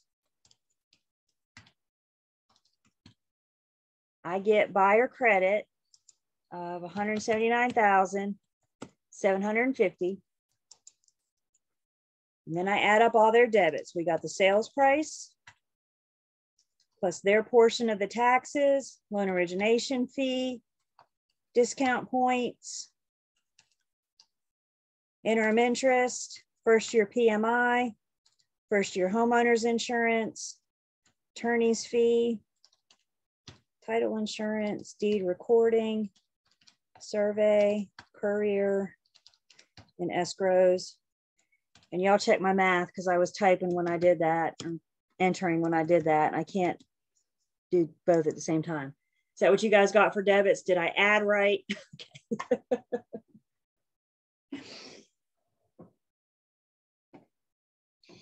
The very last step, all of the buyer's debits minus all of their credits tells us how much the buyer has to bring to closing. And what I'm hearing from you guys is $40,119.21 to the penny. Buyer's agents, now that you've verified this, now you can call your buyer and say, go to the bank, get a cashier's check or do a wire transfer for $40,119.21. And I will see you tomorrow for our final walkthrough on our way to the attorney's office. Mini celebration. The big celebration comes when this brand new deed gets put on record. Y'all don't spend that commission check until that deed is recorded.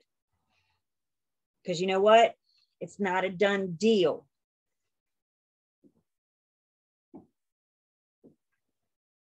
Questions?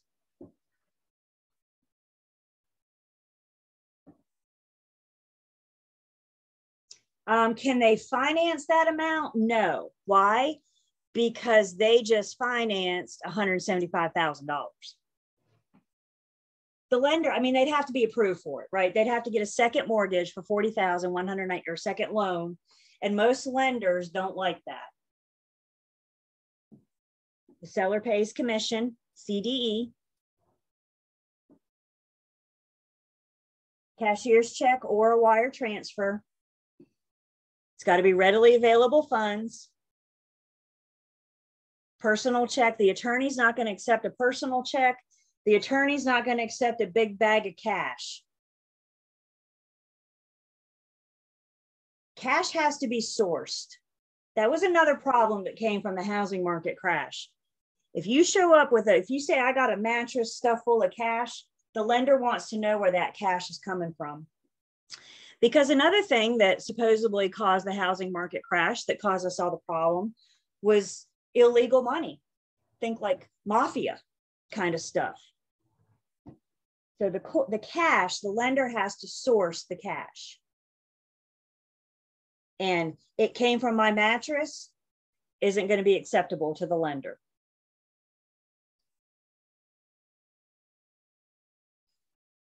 You guys got lots of practice on this. The key to it is practice.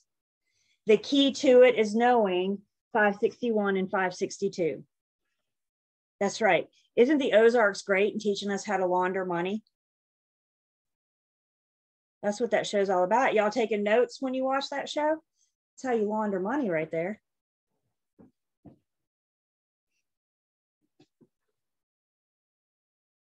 Questions about the settlement statement? You got to know what's a debit to whom, what's a credit to whom.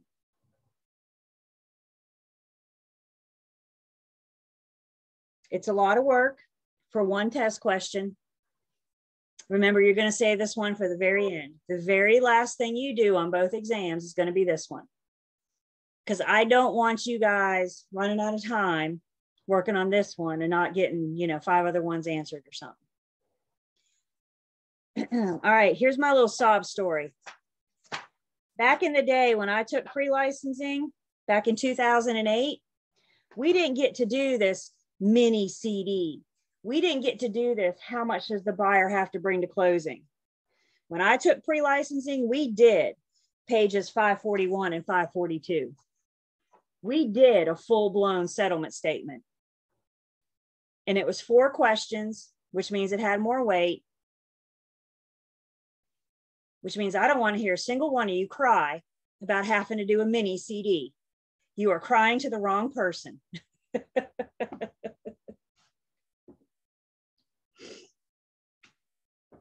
Again, you come see me in post. Now we get to do 541 and 542.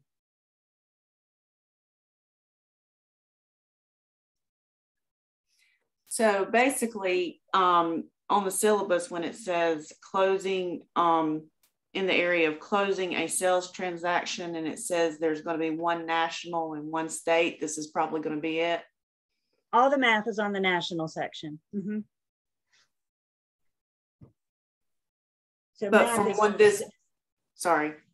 Math is a separate category if you look. Yeah. Okay. So I think it says you got 8 or 10 math problems. This is considered a math problem.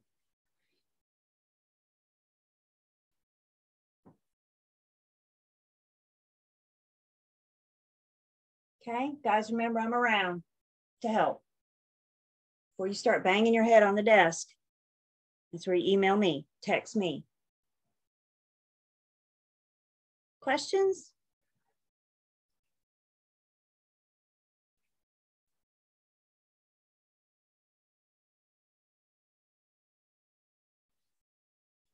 Okay. I'm getting ready to, everybody good? It's getting ready to disappear. Ready? Poof. I'm going to stop. That's the key. Yep. 561, 562. I'm going to stop sharing just for 1 second. Knowing what's a debit and credit, this is key to this stuff. It really is. Because if you don't know what the charges are, then you don't know where to put it, if you put it. So I got about 13 minutes. I do have a Kahoot, but we don't have time to Kahoot. So we're going to start Thursday with a Kahoot. And this will be our Kahoot for units 14, 15, and 21. This will be good too, because this kind of gives you a minute to absorb what we just covered in unit 21. So in our last few minutes together, we're going to get started on unit 17. Obviously, just a very basic introduction to unit 17. So when we come together on Thursday, we'll Kahoot, and then we will really get into unit 17. Unit 17 is our appraiser's unit. Most of unit 17, you can wear an appraiser's hat. Think like an appraiser. There are some places in unit 17 where we talk about the broker, our role in this. But most of unit 17 is our appraiser's unit. And in this unit, we're going to define various definitions of value. We're going to talk about value. We're going to explain the 3 valuation approaches that appraisers use. They take 3 approaches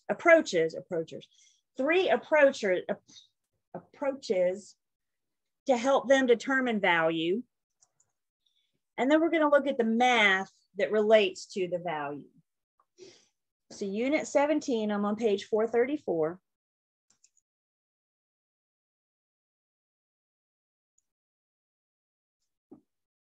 And the first thing we need to do in unit 17, which we won't get much past this, but at least we'll get started, is define what an appraisal is. Now that's at the very top of page 434 if you don't want to recreate it. An appraisal is an estimate or opinion of value completed by a licensed appraiser of a specific property as of a specific date. So let's break this definition down because there's a lot going on in this definition. An appraisal is somebody's opinion. Doesn't that mean if you had 2 appraisals, you could have 2 different opinions? You could have two different opinions on value. The appraisal does not determine value. The appraisal gives us the appraiser's opinion of value. Why don't you guys tell me in a private chat, if you were to guess right now, I just told you that the appraiser does not determine value. Who do you think does determine value? If it's not the appraiser, who do you think does determine value?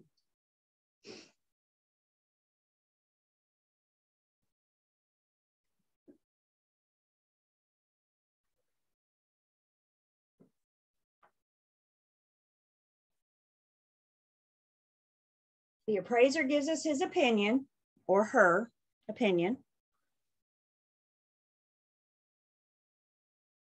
Who actually determines what it's worth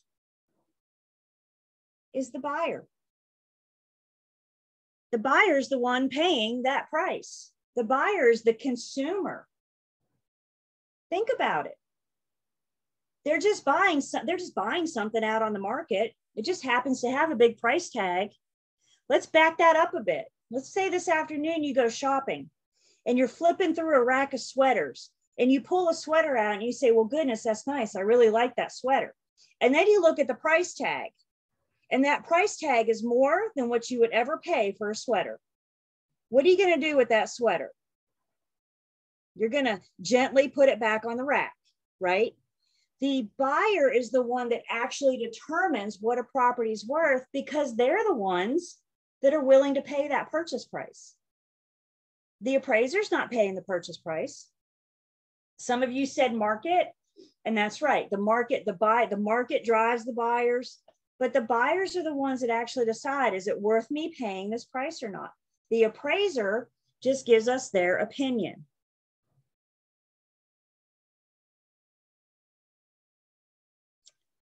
The appraisal is completed by a licensed appraiser. These people got to go to appraiser's school. They got to pass a test. They got to get licensed. They have to apprentice. They have to shadow an experienced appraiser before they can go out and offer their own opinion.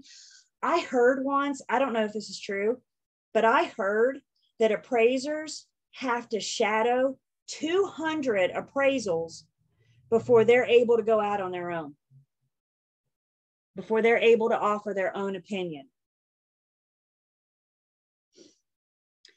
Appraisers are paid a fee. They're not paid a commission. They're not paid a percentage of their opinion. If they were paid a percentage of their opinion, values would be a lot higher. So to keep things fair, they're paid a flat fee.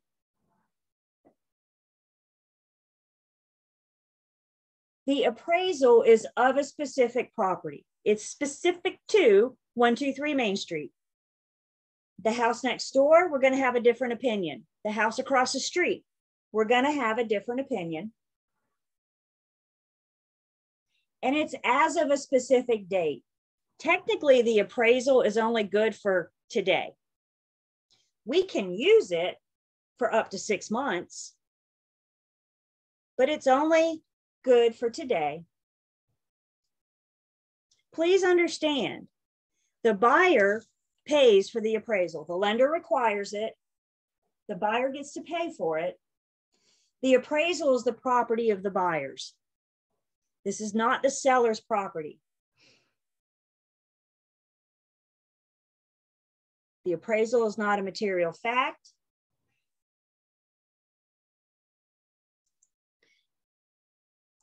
So if the lender does an appraisal, the lender's job is to determine their opinion of value. What we do as brokers is something called a comparative market analysis or a broker price opinion. I'll talk about those differences in just a second. We as brokers cannot determine value. That's the appraiser's job. We determine probable sales price or probable lease price. Only the appraiser gets to talk about value. Unless you plan on being an appraiser, take the word value out of your vocabulary. This is really important when you're at that listing appointment. And the seller looks at you and says, what do you think my home is worth? And you say, based on my CMA, I think your probable sales price is, and then we usually report it in a range. I think your probable sales price will be between 225 and 232. That's based on my CMA. Today, we pretty much use CMA and BPOs interchangeably.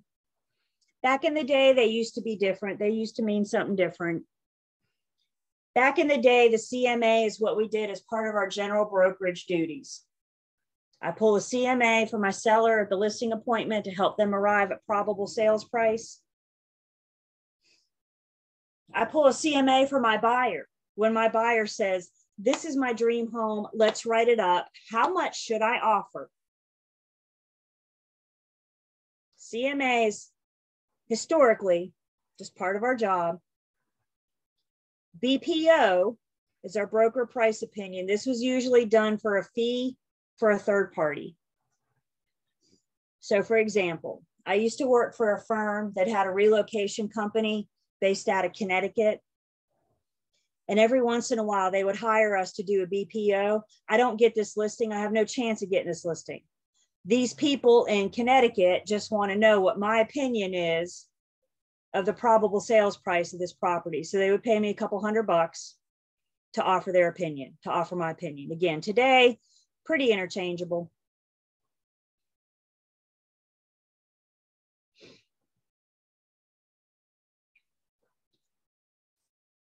The last thing I'm going to say today, only brokers and broker in charges can conduct a BPO for a fee.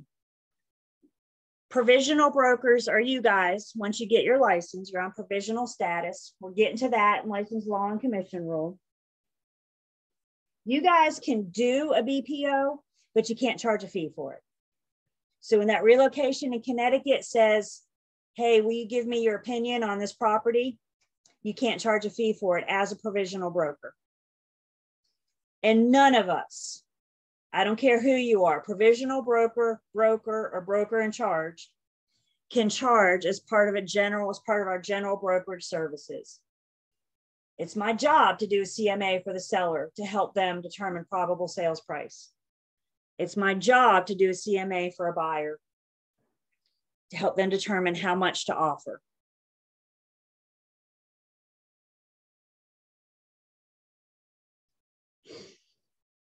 Questions?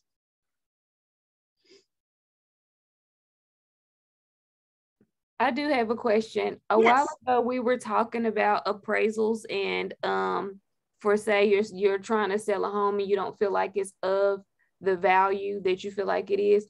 Is it a common practice or have you ever heard of someone going to get another opinion from another appraisal to see if they can get their house to the value that they feel like it's worth? So you're talking about sellers? Yes. To list it? Absolutely. Absolutely. Sometimes not all properties are easy for me to get a CMA. So if the sellers and I are way far off, they have a different opinion and value than what I do, which is through the eyes of the beholder, right? The seller has a lot more value in their home than what I do. I mean, to the seller, this is their home. To everybody else, this is just a house. So we see it differently going into it. And sometimes if it's a truly unique property, absolutely. Sometimes we can encourage the seller to have an appraisal done to help us get a better idea of what to list it for. I've heard that happen a couple times. I picked up a listing one time before I ever showed up at the listing. The sellers had already had an appraisal done. They're like, do you want to see this? I'm like, yeah, I want to see this. This is great. Thank you. They did that before they ever called me. Good question. All right, guys. So that's what I got for today. Kahoot, when we come together on Thursday, Unit 17, we probably will get into Unit 13. So please look ahead, 17 and 13. Let me know if I can answer any questions. I'm around. Otherwise, you guys have a good day today. Have a good day tomorrow. And I'll see everybody at 9 a.m. on Thursday. Bye.